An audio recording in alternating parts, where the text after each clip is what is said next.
सत श्री अकाल, अस्सलाम वालेकुम, what you feel connected with. ये एक मॉक टेस्ट है 30 क्वेश्चंस का, 2 क्वेश्चंस एक्स्ट्रा हैं और ये जो 32 क्वेश्चंस रहेंगे आपके सीडीपी के लास्ट सेशन है, ये लास्ट क्लास है इस सीटेट के सेशन के लिए, जुलाई 2024 के लिए। पूरा सिलेबस आपका जितना भी आपने पढ़ा होगा, जहाँ से भी पढ़ा हो, क्लासेस से पढ़ा हो, बैच से पढ़ा हो, अपने बुक से पढ़ा हो, जैसे भी आपने तैयारी की है, ये पूरा निचोड़ एक तरह से इसमें आ जाएगा निकल करके। सारा ही जो सिलेबस है कंप्लीट 30 मार्क्स का, वो पूरा आपका रिवाइज हो जाएगा। डायरेक्ट क्वेश्चंस आपको देखने को मिल सकते हैं, नहीं तो इनडायरेक्टली तो बनने हैं ही क्वेश्चंस, मतलब थोड़ा बहुत चेंज करके। कुछ मुश्किल क्वेश्चंस को भी डाला है ताकि आप थोड़ा सा दिमाग सोचने में मजबूर हों क्वेश्चंस को लेकर के। चलिए स्टार्ट करते हैं, समझते हैं। बहुत दिनों बाद हम लोग मिल रहे हैं और आज इस सेशन के लिए टाइपिंग करते हुए, मतलब थोड़ा बहुत करेक्शन था, बीच में क्वेश्चंस देखने थे, हटाने थे, ये था वो था, तो मेरे को लग भी रहा था। मैं राहुल को बोल रही थी हमारी टीम में कि मतलब मुझे तो अभी भी टाइप करना आता है, क्योंकि ऑलमोस्ट 2 महीने हो गए और हम लोग साथ में उस तरह से जुड़ नहीं पाए हैं। खैर, ये एक सेशन रहेगा जो मेरी तबीयत बेहतर है, जितने भी लोग पूछ रहे हैं कमेंट्स में बहुत देर से, काफ़ी बेहतर है तबीयत। अभी मैं बताऊंगी रिपोर्ट्स, बिल्कुल मतलब बिल्कुल नहीं तो ऑलमोस्ट ओके ही हैं, कुछ तो बेहतर हैं, बट थोड़ा सा वीकनेस अभी भी है, बट ठीक लग रहा है। तो आप कितने तैयार हैं ये आप जांच सकते हैं, मेरी बात बाद में करेंगे। अभी आप लोग, एग्जाम है आपका 3-4 दिन बाद, टेंशन लेनी नहीं है। एक और सेशन में इसके बाद लूंगी कि आप पेपर अटेम्प्ट कैसे करेंगे, है ना। 7 जुलाई को जो एग्जाम है, अब तक की जितनी भी वीडियोस हैं, पुरानी मैराथन्स हैं, वो सब आपने देख ली होंगी, होपफुली नहीं देखी हो देख लीजिए। अगर किसी के पास 5 दिन भी बच रहे हैं, जो नोट्स मैंने टेलीग्राम पे दिए हुए हैं 500 सब्जेक्ट के फ्री, उनको तो एटलीस्ट पढ़ लीजिए। 20-20 पेज, 40 पेज ऐसे नोट्स हैं, बिल्कुल क्रिस्प, एकदम कंसाइज नोट्स हैं, तो उनको मल्टीपल टाइम्स पढ़ के, और जो कुछ सेशंस मैंने कराए हैं वो जरूर देखिए। काफ़ी सेशंस आपको मिल जाएंगे। इस बार भी मैंने क्लासेस काफ़ी ली हैं, बस पिछले कुछ टाइम में चीज़ें डिस्टर्ब रही। लाइक शेयर सब्सक्राइब आप कर देंगे, ये सब कहने की बातें बची नहीं है। ये जो PDF है विद आंसर्स, ये कल सुबह तक ही आपको let's learn square Telegram channel, 9 lakh plus लोग हम वहाँ जुड़े हुए हैं, वहाँ आपको ये मिल जाएगी PDF इस सेशन की। चलिए कहानी शुरू करते हैं। फर्स्ट क्वेश्चन आपके सामने है, बिल्कुल पेपर के पैटर्न को ध्यान में रखते हुए, और पेडागोजी की तैयारी अगर आप कर रहे हैं तो ये सारे क्वेश्चन इवन सभी एग्जाम्स में हेल्पफुल होंगे, बट सीटेट को हम बिल्कुल टारगेट करके चल रहे हैं। ये सेशन शेयर कर दीजिएगा उन लोगों के साथ, क्योंकि बहुत दिनों से हमने ये सेशन लगा के रखा हुआ था, बट हो नहीं पा रहा था तबियत की वजह से। ठीक है ना, कोई बात नहीं, देर आए दुरुस्त आई वाली बात है। क्वेश्चन का आप जवाब दीजिए, एक एक क्वेश्चन बहुत सोच समझ के आपके सामने आएगा। कुछ ही क्वेश्चन हैं जो प्रीवियसली भी आए हुए हैं, अदरवाइज बहुत अच्छी कोशिश की गई है कि अच्छे क्वेश्चंस को पिक करके आपके सामने लाया जाए। चलिए बताएंगे क्या हुआ था अनन्या। क्वेश्चन नंबर 1 है, कंस्ट्रक्टिविस्ट क्लासरूम इज, रचनावादी कक्षा है। रचनावादी, पूरा आपका सिलेबस रचनावाद पे बेस्ड है, चाहे वो NCF हो, आपकी नेशनल एजुकेशन पॉलिसी हो, बहुत सारे प्रिंसिपल्स हैं रचनावाद के जिनको फॉलो करती है। रचनावाद बेसिकली बच्चा कंस्ट्रक्ट करे नॉलेज को एक्टिवली। रचनावादी भी हम 2 प्रकार के पढ़ते हैं, एक रेडिकल कंस्ट्रक्टिविस्ट जो प्याजे हैं, और दूसरे हैं वाइगॉस्की। ये देखने में आसान लगेगा, इसमें गलती बहुत लोग करेंगे, है ना।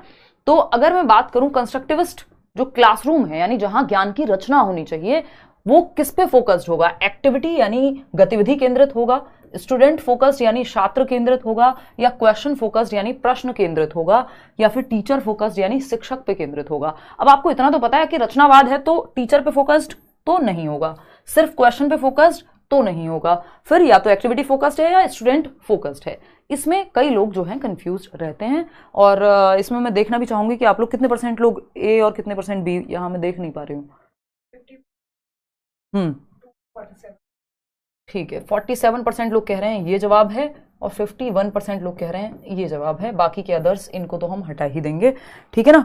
तो अब यहाँ पे थोड़ा सा पेशेंस के साथ समझिए, ये सेशन आपकी पूरी तैयारी को एक साथ रिवाइज करा के और बिल्कुल आपको तैयार करा देगा सीडीपी में। खास तौर पे बहुत इंपॉर्टेंट है, जल्दी नहीं करनी है, जल्दबाजी नहीं करनी है, बेसिकली जल्दी थोड़ी बहुत कर लेंगे।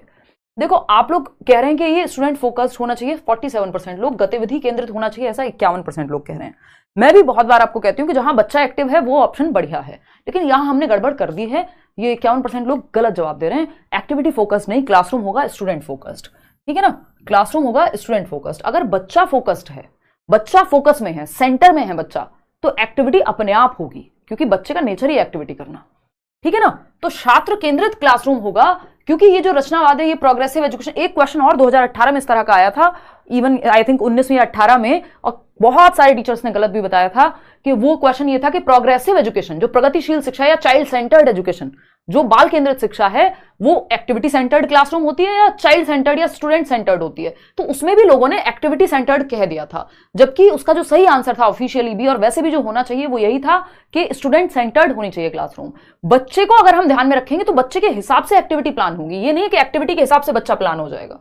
एक्टिविटी तो एक टीचर सेंटर्ड क्लासरूम में भी होती है, समझ रहे हो? जहां टीचर की चल रही है, जो पारंपरिक क्लासरूम है टीचर सेंटर्ड, वहां पे भी एक्टिविटीज तो होती ही है। लेक्चर मेथड में भी कुछ तो एक्टिविटी आप करा सकते हो, अपनी मर्जी से टीचर एक्टिविटी करा सकता है, लेकिन क्या कोई भी एक्टिविटी फोकस में हो तो चल जाएगा? नहीं, बच्चे को सेंटर में रख के जो एक्टिविटी होगी वो सही जवाब है। अगर यहां स्टूडेंट फोकस्ड होता ही नहीं तो हमें मजबूरन एक्टिविटी के साथ जाना पड़ता। तो यहां पे जो जवाब है वो छात्र केंद्रित होगा, चाहे यहां पे चाइल्ड सेंटर्ड एजुकेशन लिखा होता, प्रोग्रेसिव एजुकेशन लिखा होता, कंस्ट्रक्टिविज्म लिखा है। बेसिकली बच्चा सेंटर में होगा और बच्चे के हिसाब से एक्टिविटीज होंगी। ऐसा नहीं, एक्टिविटीज तो दोनों ही क्लास में होती है। तो यहां पे स्टूडेंट फोकस्ड या स्टूडेंट सेंटर्ड होना चाहिए, चाहे यहां पे ऑप्शन आपका चाइल्ड सेंटर्ड कर देता ऊपर रचनावाद की जगह, ठीक है। और रचनावाद में दो नाम बहुत इंपॉर्टेंट हैं, आपको याद रखना है। एक तो रचनावाद क्या कहता है, बच्चे को रखो एक्टिव, लेकिन बच्चे के हित में प्लान करके चीजें, ये नहीं सिर्फ एक्टिव रखो कुछ भी कराते रहो, नहीं, स्टूडेंट को फोकस में रख के एक्टिविटी कराना है, ठीक। आपका जो नेशनल करिकुलम फ्रेमवर्क 2005 है वो भी इसी पे बेस्ड है, या जो भी एनसीएफ है अभी 2023 में। अगर हम देखें यहां पे फोकस में तो इसको रखा ही जाएगा। अगर हम यहां पर देखें तो ये आपका नेशनल एजुकेशन पॉलिसी भी बच्चे को एक्टिव रखने पे फोकस करेगी। कंस्ट्रक्टिविस्ट जो लोग हैं, हम जनरली दो प्रकार के लोगों को, जो दो रचनावादी हैं जो हमारे सिलेबस में हैं, एक है सोशल कंस्ट्रक्टिविस्ट, यानी जो समाज के साथ मिलकर बच्चा जो है रचना करेगा ज्ञान की, ये कहते हैं, वो आप जानते हैं वाइगॉस्की हैं, है ना, सामाजिक रचनावादी। दूसरे हैं रेडिकल कंस्ट्रक्टिविस्ट, जिनको हम उग्र रचनावादी कहते हैं, जो कहते हैं बच्चे की एक्टिविटी को सेंटर में रखो, समाज सेंटर में नहीं। तो ये प्याजे हैं। कौन है? प्याजे चचा या जीन प्याजे। तो ये ध्यान में हमें बात रखनी है कि रचनावादी कौन लोग, जो बच्चे को एक्टिविटी करके सिखाने पे फोकस करें, कि बच्चा क्या है, एक्टिव कंस्ट्रक्टर ऑफ नॉलेज है, ज्ञान का सक्रिय निर्माता है। चलिए क्वेश्चन नंबर 2 पे चलते हैं। थोड़ा सा ध्यान रख के क्वेश्चन सॉल्व करना है, ऐसे ही क्वेश्चन होंगे, लगेंगे हल्के और आप वहीं गिर जाएंगे, ठीक है, फिर उठा भी लेंगे, कोई बात नहीं। Choose the correctly matched pair of stages with the characteristics proposed by Jean प्याजे। और ऐसे क्वेश्चन नहीं होंगे कि बेतुके, बिल्कुल जो पेपर से जिनका कोई रिलेशन नहीं है, मैंने अपनी ईगो सेटिस्फाइड करने के लिए डाल दी हूं, ये काम मैं नहीं करती हूं, और पेपर से पहले तो बिल्कुल भी नहीं करूंगी, क्योंकि आपका कॉन्फिडेंस गिर जाए उसका भी कोई फायदा नहीं है, ठीक है ना। सेकंड क्वेश्चन का जवाब दो फटाफट से। जीन प्याजे द्वारा प्रस्तावित विशेषताओं के साथ चरणों की सही ढंग से मेल खाने वाली जोड़ी का चयन करना है। यानी जीन प्याजे की 4 स्टेजेस हैं, जिन्होंने पढ़ा है प्रीवियस वीडियोस से उनको पता ही होगा। मैंने सिंपल आपको फंडा बताया हुआ है, SPCF, ये हमारा निमोनिक है, शॉर्ट ट्रिक कह लीजिए आप इसको। SPCF ये 4 स्टेजेस हैं जीन प्याजे के संज्ञानात्मक विकास की, यानी प्याजे के कॉग्निटिव डेवलपमेंट की। Sensory motor, pre operational, concrete operational और फॉर्मल ऑपरेशनल, ठीक है जी। अब सेंसरी मोटर स्टेज की अगर मैं बात करूं तो ये जन्म से 2 वर्ष तक होती है। Can engage in make believe play, तो जन्म से 2 वर्ष में बच्चा मेक बिलीव प्ले होता है, बच्चे डॉक्टर खेलते हैं, अलग अलग रोल में आ जाते हैं। मेक बिलीव प्ले जो है वो आएगा आपका 2 से 7 वर्ष में, प्री ऑपरेशनल में, ना कि सेंसरी मोटर में। हालांकि मैं देख लेती हूँ कितने लोगों ने सही जवाब दिया, बताना एक बार। ठीक है, रुको, अच्छा यहां से जवाब देना है, अगर आप लोग भूल रहे हैं तो जवाब यहां से चूज कीजिएगा, ठीक है ना। और इसमें ABCD लिखना था तुमको भी ऑप्शन में, चलो कोई नहीं, ठीक है। तो यहां से जवाब दीजिएगा ध्यान में रख करके। अब देखो यहां पे बात समझते हैं, कहानी है क्या। अलग अलग जवाब सब अपनी मर्जी से दिए जा रहे हैं, कोई सही जवाब आ नहीं रहा। सेंसरी मोटर ये नहीं होगा, क्योंकि ये प्री ऑपरेशनल में आता है। डॉक्टर खेलना या मेक बिलीव प्ले जो है वो प्री ऑपरेशनल सेकंड स्टेज में, पहली में नहीं आएगा। प्री ऑपरेशनल स्टेज पूर्व संक्रियात्मक अवस्था, एनिमिस्टिक थिंकिंग, यानी सजीव चिंतन, कि बच्चे को लगता है अगर ये पेन गिरा है तो इसको भी चोट लगी होगी, यानी निर्जीव चीज भी सजीव है। मतलब उसको लगता है टेबल से चोट लगी है तो टेबल ने मारा है उसको। कहते नहीं चींटी मर गई, बच्चा गिर जाता है, उसको बड़ा अच्छा लगेगा, हाँ यार चींटी भी मर गई, चलो। मतलब उसको लग रहा है कि निर्जीव चीज में भी जान है। एनिमिस्टिक थिंकिंग है उसकी, प्री ऑपरेशनल स्टेज में होती है, बिल्कुल सही बात है, ये पॉइंट तो करेक्ट हो गया भाई। फिर आते हैं कॉन्क्रीट ऑपरेशनल स्टेज पे। Capable of using symbols for symbols, क्या इस स्टेज में बच्चा सिंबल्स की जगह सिंबल्स को यूज करना सीख जाता है?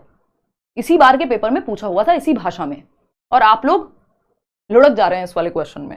Capable of using symbols for symbols, इसका मतलब है एब्स्ट्रैक्ट थिंकिंग कर पाएगा, सिंबल को सिंबल की जगह रख करके देख पाएगा। अमूर्त चिंतन नहीं भाई, सिंबल्स यूज करना पहली बार सीख जाता है प्री ऑपरेशनल में 2 से 7 में, लेकिन सिंबल्स को सिंबल्स की जगह पे रख के देखना वो 11+ ईयर्स में सीखेगा। फॉर्मल ऑपरेशनल के लिए होता है, ये बात सही, यहां पे ये गलत हो गया है ना। यूजिंग सिंबल्स फॉर सिंबल्स का मतलब है, क्वेश्चन पेपर में पूछा भी गया था इस बार भी, अगर आपको याद हो तो मैं बता भी देती हूं, 1 मिनट रुकना, कि अगर हम बात करें यहां पर, देखना एक बार, अगर हम बात करें, मैं वो पेंसिल देख रही थी, using symbols for symbols, symbols for symbols, symbols for symbols, symbols क्या होते हैं? ABCD या कुछ भी सिंबल हो सकता है भाई। सिंबल्स फॉर सिंबल्स में क्या होगा? लेट एक्स, एक्स को मान लिया आपने किसी एक चीज की वैल्यू, ये है यूजिंग सिंबल्स फॉर सिंबल्स। नहीं तो हम कॉन्क्रीट चीजों के लिए यूज करते हैं कि अच्छा इस रिमोट को बच्चे ने फोन की तरह मान लिया, सिंबॉलिक हो गया एक तरह से। ठीक, तो ये आपका 11+ ईयर्स में आती है ये एबिलिटी, यानी एब्स्ट्रैक्ट अमूर्त चिंतन, जो सामने नहीं है उस पर सोच पाना। ठीक, तो यहां पे ये बात भी गलत हो गई। फिर बचता है फॉर्मल ऑपरेशनल यानी औपचारिक संक्रियात्मक, कैपेबल ऑफ हाइपोथेटिको डिडक्टिव थिंकिंग। तो ये जो परिकल्पनात्मक निगमनात्मक चिंतन है, डिडक्टिव थिंकिंग यही आती है इंसान में। इंडक्टिव थिंकिंग पहली बार कॉन्क्रीट ऑपरेशनल में आएगी, और भी मैं चीजें अभी बताऊंगी। तो फॉर्मल ऑपरेशनल जो है वो यहां पे सही हो गया। हाइपोथेटिकल थिंकिंग यही आएगी कि इंसान, अगर हम बात करते हैं डॉक्टर मनमोहन सिंह की, तो भैया बहुत बड़े इकोनॉमिस्ट या साइंटिस्ट लोगों में ये बहुत पाई जाती है कि उन्होंने प्रिडिक्ट कर दिया बहुत साल पहले कि भाई उस टाइम पे मंदी आने वाली थी, समथिंग लाइक दैट। तो बहुत या साइंटिस्ट लोग हैं वो बहुत पहले से कुछ प्रिडिक्ट कर पा रहे हैं, इसका मतलब हाइपोथेसिस, परिकल्पना कर पा रहे हैं, और तब डिडक्टिव लॉजिक पे आ पा रहे हैं। तो फर्स्ट और ये बहुत हाईएस्ट लेवल है, सेकेंड और फोर्थ ऑप्शन हमें यहां सही लग रहा है। That means C option is the right answer. C option कितने लोग दे रहे थे निशा, देखना जरा, 38% लोग, और ये भी इतनी कहानी मेरी बताने के बाद। तो एक तो आंसर यहां से चूज करना है, थोड़ा सा इस तरह के क्वेश्चंस पूछे जाते हैं। तो third option, second and fourth सही है, बाकी के दोनों यहां गलत हो जाएंगे। अच्छा, एक दो चीजें और हैं जो मैं आपको एक्स्ट्रा में बता देती हूँ फटाफट से। जो आपकी कॉन्क्रीट ऑपरेशनल स्टेज है, जो थर्ड स्टेज है, ये मैंने प्याजे पे अलग से क्वेश्चंस इस बार भी कराए हुए हैं, अगर आपने देखा होगा। कॉन्क्रीट ऑपरेशनल 7 से 11, मूर्त संक्रियात्मक अवस्था, कॉन्क्रीट चीजें, जो चीजें सामने हैं उन पे लॉजिक आ जाता है, यानी जिन चीजों को टच और फील कर सकता है बच्चा, उनके बारे में लॉजिक आ जाएगा, है ना। अभी अमूर्त चिंतन नहीं आया कि जो सामने नहीं है उस पर भी सोच पाए। तो अगर हम देखें यहां, तो कुछ चीजें हैं, सीसीएस की एबिलिटी आ जाती है, बहुत आता है पेपर में, इससे क्वेश्चन जरूर आता है। सीसीएस बोले तो क्लासिफिकेशन, यानी चीजों की प्रॉपर्टी के आधार पर उनको विभाजित करना, कि अगर किसी चीज का कलर एक जैसा है तो ब्लैक चीजों को एक साथ, या फिर अगर कोई सर्कल है तो सर्कल को एक साथ, स्क्वायर है तो स्क्वायर को एक साथ, यानी क्लासिफाई कर पाना चीजों की विशेषताओं या फीचर्स के आधार पे, ये क्लासिफिकेशन की एबिलिटी आ जाएगी। और क्या आ जाता है भाई बताओ, कंजर्वेशन, संरक्षण। क्लासिफिकेशन को हम वर्गीकरण कहते हैं हिंदी में, कंजर्वेशन बहुत इंपॉर्टेंट है। कंजर्वेशन यानी संरक्षण, के अगर आप एक छोटे बर्तन से बड़े बर्तन में भी पानी को पलट देंगे या किसी भी चीज को, तो वो बराबर ही रहेगा, यानी वॉल्यूम चेंज नहीं होता शेप और साइज बदलने से। चाहे मैं 200 ml पानी इस बॉटल में डालूं, इस ग्लास में डालूं, बराबर ही रहेगा। इसकी शेप चेंज होने से ग्लास और बॉटल में क्वांटिटी नहीं बदलेगी। ये चीज कंजर्वेशन है, जो कहां आती है, यही कॉन्क्रीट ऑपरेशनल में आती है। फिर आता है सीरिएशन। सीरिएशन है छोटे से बड़े क्रम में और बड़े से छोटे क्रम में, किसी एक क्वालिटी के आधार पर आप लगा पा रहे हैं, जैसे अपवर्ती और अनुवर्ती क्रम, जो डिसेंडिंग और असेंडिंग ऑर्डर में चीजों को लगाते थे। ठीक है, ये बेसिक चीजें आ जाती हैं। इंडक्टिव रीजनिंग भी यहीं पे आ जाती है। इंडक्टिव क्या होती है, एग्जाम्पल टू रूल जाना। डिडक्टिव होती है रूल टू एग्जाम्पल जाना। इंडक्टिव रीजनिंग यानी पहली बार जो तर्क आता है, आगमनात्मक चिंतन, निगमन कहेंगे इसको, आगमन कहेंगे, निगमनात्मक नहीं, आगमनात्मक ही है। तो आगमन चिंतन जो है, आगमन तर्क जो है, वो यहीं पे आएगा पहली बार। ठीक, तो ये बेसिक सी चीजें जो हमें ध्यान रखनी चाहिए इस स्टेज को लेके। ऐसे ही बाकी स्टेजेस की भी अपनी विशेषताएं हैं, उन पे भी हम धीरे धीरे आएंगे, एक समय पे इतना ही समझेंगे। चलिए आगे आएंगे क्वेश्चन नंबर 3 पर। थोड़ा सा देखें, इसके बाद एक क्वेश्चन आसान लगाएंगे, कोई बात नहीं। देखो एक बार फटाफट से करो, बहुत बढ़िया। अभी आपका जब एडमिट कार्ड मुझे लगता है परसों आ जाएगा, 5 तारीख को, 2 दिन पहले आता है, फिर हम बात करेंगे उन चीज़ों पे, कैसे पेपर अटेम्प्ट करना है। मैं 5 तारीख को ही बात करूंगी।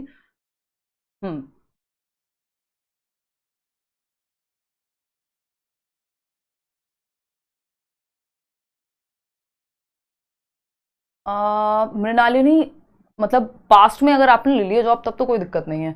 अभी मतलब पूरी क्लास को मुझे रोकना पड़ेगा आपकी बात को समझने के लिए, तो अभी कुछ नहीं हो सकता। वो जो ऑर्डर है बीएड वालों के अगेंस्ट ही है।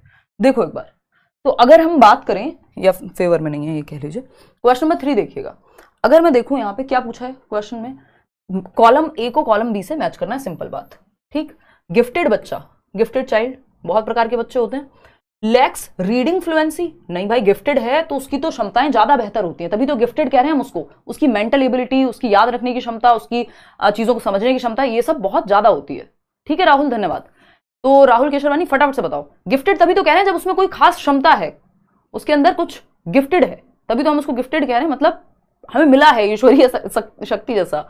ठीक, तो गिफ्टेड की अगर हम बात करें तो वो जल्दी से सीखता है, ability to learn quickly and independently, बल्कि अगर आपने इनको अच्छे से या चैलेंजिंग क्वेश्चन नहीं दिए तो बोर हो जाएंगे बच्चे जो गिफ्टेड हैं। इनका मानसिक स्तर या मेंटल एबिलिटी ज्यादा है नॉर्मल से।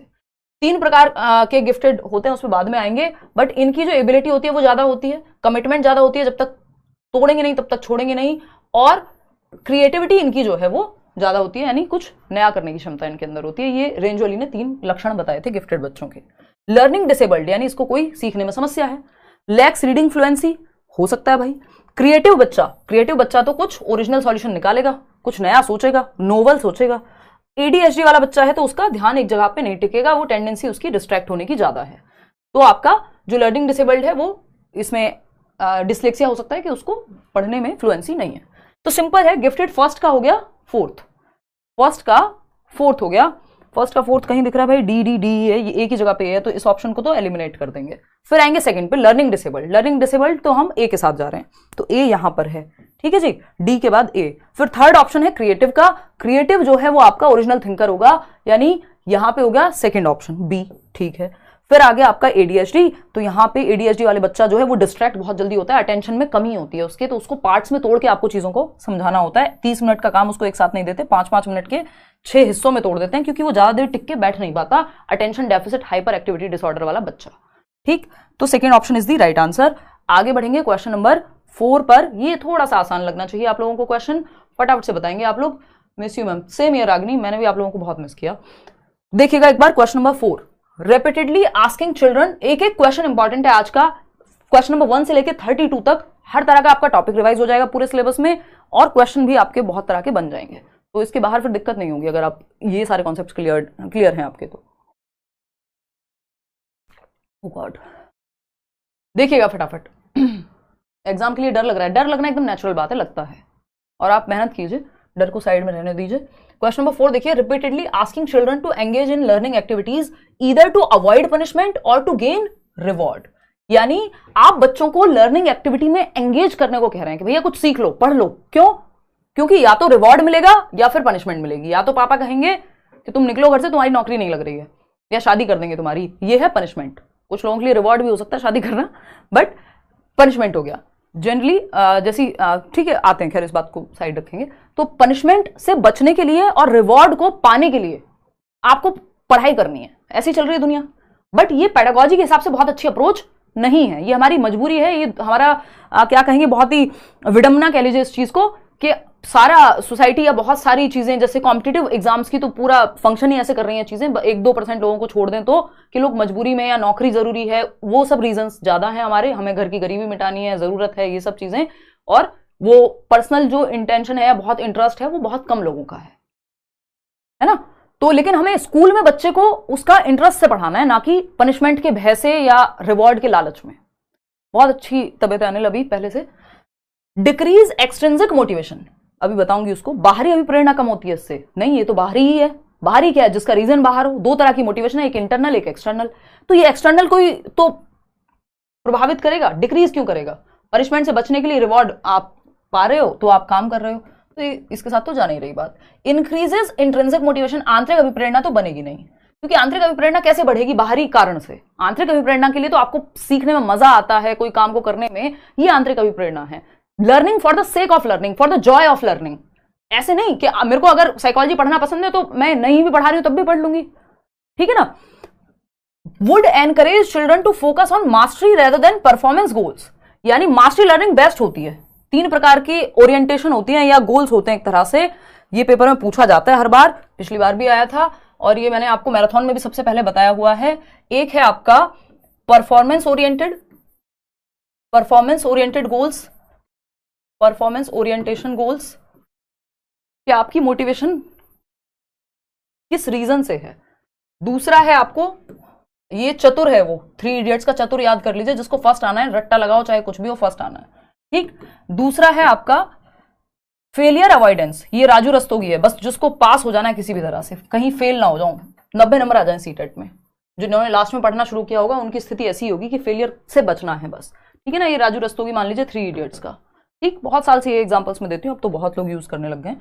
फिर आता है मास्टरी ओरिएंटेशन, पारंगत बनना है आपको, मास्टर बनना है किसी चीज में, तो ये बेस्ट है मास्टरी ओरिएंटेशन, क्योंकि यहां पे ये रेंचो है जो रणछोड़ दास छाछड़ जो भी उसमें दिखाए गए हैं 3 इडियट में कैरेक्टर, एक्चुअल में भी वो एग्जिस्ट करते हैं लद्दाख में। तो ये सोनम वांगचू, तो ये मास्टरी ओरिएंटेशन पे थे मूवी में पूरे, कि इनको सीखने में मजा आ रहा है, डिग्री मिल रही है नहीं मिल रही है, बाकी सब चीजें सेकेंडरी हैं।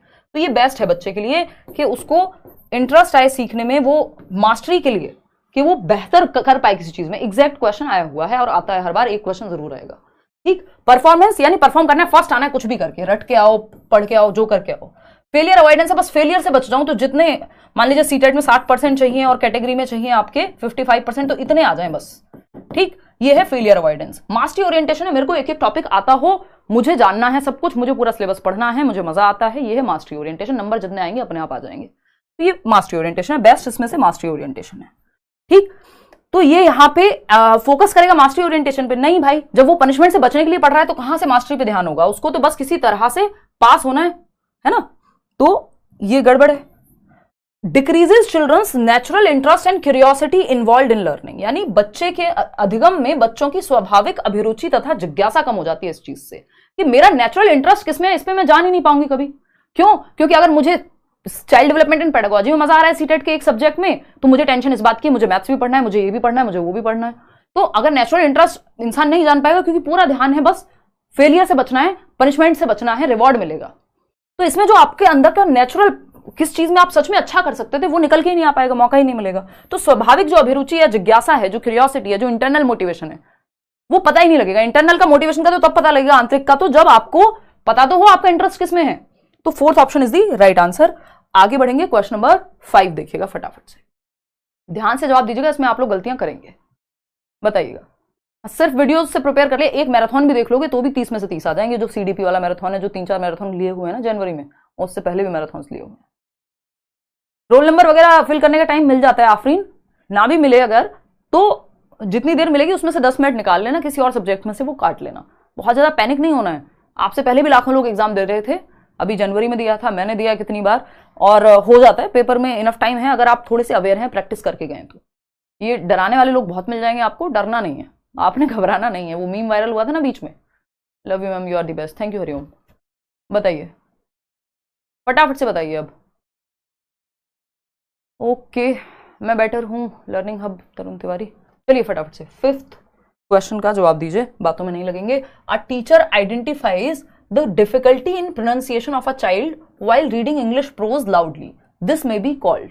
एक शिक्षक हैं जो अंग्रेजी गद्य को, एक प्रोज पढ़ रहे हैं, कोई पैराग्राफ है इंग्लिश का, बच्चा वो पढ़ रहा है पैराग्राफ मान लीजिए, पढ़ते समय एक बच्चे के उच्चारण में यानी उसके प्रोनाउंसिएशन में दिक्कत है, वो प्रोनाउंसिएशन को ही प्रोनाउंसिएशन बोलता है।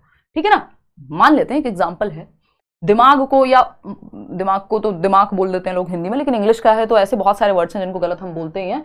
एक बच्चे के उच्चारण में कठिनाई की पहचान करता है, इसे कहा जा सकता है क्या? यानी बच्चा एक पैराग्राफ पढ़ रहा था, टीचर ने देखा कि उसको कहीं कहीं उच्चारण में दिक्कत है, तो ये क्या है? कठिनाई की पहचान हुई है। यहाँ पे कठिनाई की पहचान की है टीचर ने, कहां पे? पढ़ते समय। कितने % लोग दे रहे हैं जवाब? देखो, ये असेसमेंट ऑफ लर्निंग तो होगा नहीं, क्योंकि ये प्रोसेस के दौरान, पढ़ने के दौरान ही चल रही है ये प्रोसेस, और assessment of learning end of the term, या जब लास्ट में आप एग्जाम दे रहे हैं, लर्निंग के बाद की प्रक्रिया है। सबमेटिव असेसमेंट का हिस्सा हम इसको कहते हैं, योगात्मक मूल्यांकन का, जो जजमेंट के लिए होता है एक तरह से। यहां पे ये ड्यूरिंग द प्रोसेस है, जब पढ़ाई की प्रक्रिया वो पढ़ रहा है और डिफिकल्टी को देखा है, तो ये ऑप्शन तो हट जाएगा। असेसमेंट ऑफ लर्निंग तो होने से रहा। ठीक, असेसमेंट फॉर लर्निंग और समेटिव इवैल्यूएशन ही होगा नहीं, क्योंकि एसए का पार्ट है, तो डिफिकल्टी पहचानी है, डिफिकल्टी नहीं पहचानी जाती। समेटिव इवैल्यूएशन में सीधा बता दिया जाता है इतने % नंबर आए हैं, जैसे हाफ ईयरली या ईयरली टर्म एंड एग्जामिनेशंस। अब ऑप्शन 2 ही बचते हैं हमारे पास, या तो सेकंड होगा या तो फोर्थ होगा। बताना सेकंड को कितने लोग कह रहे हैं? 31% लोग कह रहे हैं कि ये होगा, और फोर्थ को 49% लोग कह रहे हैं कि ये होगा। चलिए बहुत बढ़िया, बहुत ही क्लोज है ये जवाब अपने आप में। अगर बोर्ड का मन करे दोनों को सही मान लेगा, लेकिन यहाँ पे होना क्या चाहिए? होना चाहिए डायग्नोस्टिक टेस्टिंग, और ये डायग्नोस्टिक टेस्टिंग एक तरह से हिस्सा है असेसमेंट फॉर लर्निंग का ही, लेकिन ये एग्जैक्टली यहाँ पे क्या हुआ है? डायग्नोज हुई है प्रॉब्लम। हालांकि डायग्नोस्टिक टेस्टिंग जो है इस इंटेंट से बनाई जाती है कि बच्चा जो है उसकी कमी को पता लगाया जा सके, उसमें समस्या है कहाँ। जैसे मान लीजिए मेरी तबीयत खराब रही, वीकनेस थी बहुत ज्यादा, तो मैंने टेस्ट कराया, रिपोर्ट्स में पता लग गया कि भैया आयरन 17 है, हीमोग्लोबिन 9 है, और ये चीजें हिली हुई हैं। ठीक, डायग्नोज हो गया, तो पहले पता करेंगे आप एज अ टीचर, और फिर रेमेडी देंगे। तो डायग्नोस्टिक टेस्ट के बाद हमेशा रेमेडियल टीचिंग होती है, ये भी हमें ध्यान में रखना है। डायग्नोसिस में क्या है, आप गैप्स का पता लगाते हैं, गड़बड़ हुई कहां, ठीक, दिक्कत है कहां। फिर अब 2 महीने बाद कल मैंने फिर से टेस्ट कराया तो हीमोग्लोबिन एकदम 12.3, इतना हुआ नहीं है पिछले 14 सालों में, 14 साल हाँ लगभग। मैं बुलंदशहर में थी जब ललिता प्रसाद में वो वैसे होता था स्कूल में टेस्ट हमारा, वो लगा के पिन चुभ के पता लगता था हीमोग्लोबिन, उसके बाद से आज तक 12.3 हुआ नहीं था, तो ये हो गया है। और जो 17 आयरन था वो हो गया 82। तो पार्टी वाला माहौल है मेरे दिमाग में, इसलिए मैं आपके सामने आ चुकी हूँ, है ना। थोड़ा वीकनेस है अभी भी, बट क्योंकि थोड़ी बहुत चीजें ऊपर नीचे हैं। तो ये डायग्नोज हुआ है, कैसे हुआ है डायग्नोज, टेस्ट के थ्रू, ठीक है ना। तो अगर हम देखें, a teacher identifies the difficulty in pronunciation, difficulty को आइडेंटिफाई किया गया है उच्चारण में while reading English prose loudly, जब ये प्रक्रिया चल रही थी, ठीक है। तो ये चल रही थी तो असेसमेंट फॉर लर्निंग के दौरान ही होगा, ये असेसमेंट फॉर लर्निंग का ही पार्ट है, लेकिन ये एग्जैक्टली है क्या, दिस मे बी कॉल्ड, क्या कहेंगे इस चीज को जहां आपने पहचान की है, तो ये डायग्नोस्टिक टेस्टिंग कहलाएगी। अगर ये ऑप्शन नहीं होता तो हम चले जाते सेकंड के साथ। तो 4th सही है, यहाँ पे ज्यादातर लोगों ने सही जवाब दिया है। इसके बाद रेमेडी दी जाती है कि बच्चों को दोबारा एक्स्ट्रा क्लास देनी है या कहाँ, उसके पता आपको चलेगा किस क्षेत्र में दिक्कत है, डायग्नोस्टिक टेस्ट से, निदानात्मक परीक्षण से।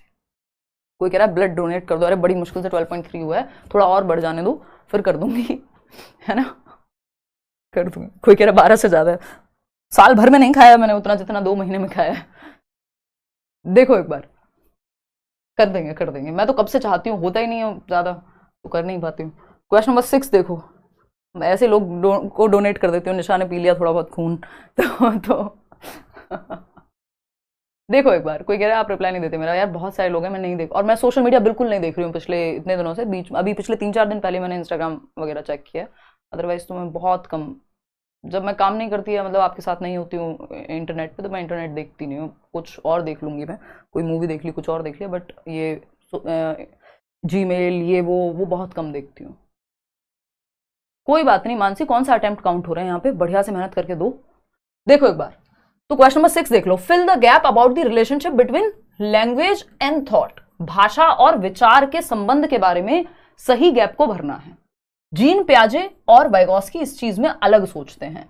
तो वाइल जीन प्याजे बिलीव्स डैश इन्फ्लुएंसेस डैश, तो जीन प्याजे क्या मानते हैं, कॉग्निशन लैंग्वेज को इन्फ्लुएंस करता है, यानी जो आपका संज्ञान है वो आपकी भाषा को प्रभावित करेगा, यानी जैसे जैसे बच्चे का दिमाग डेवलप होता है अपने आप से भाषा भी जो है उसकी वो डेवलप होनी शुरू होती है। ठीक लग रही है बात, या लैंग्वेज कॉग्निशन को, नहीं उल्टा हो जाएगा, वो तो कॉग्निटिव डेवलपमेंट की बात करते हैं, उससे फिर वो कहते हैं पहले थॉट आता है और फिर लैंग्वेज आती है, और थॉट किसका पार्ट है, थिंकिंग किसका पार्ट है, कॉग्निटिव डेवलपमेंट का, कॉग्निशन का। समझ पा रही हो कितनी डीप बात हो गई, है ना, कि कॉग्निशन का पार्ट क्या, थिंकिंग, रीजनिंग, प्रॉब्लम सॉल्विंग, ये किसका पार्ट है, कॉग्निशन का। तो हम यहां अगर थॉट लिखा होता तब भी बात वही थी, यहां कॉग्निशन लिखा है, इसका मतलब थिंकिंग के बाद लैंग्वेज डेवलप होती है, ठीक है। तो यहां पे हम ये मान सकते हैं। और कोई है ऑप्शन, एनवायरमेंट का कोई सेंस नहीं बनेगा, थॉट और हेरिडिटी नहीं हो सकता, सेकंड ऑप्शन यहां लैंग्वेज होना चाहिए था, फिर तो ये कोई और ऑप्शन बन नहीं रहा।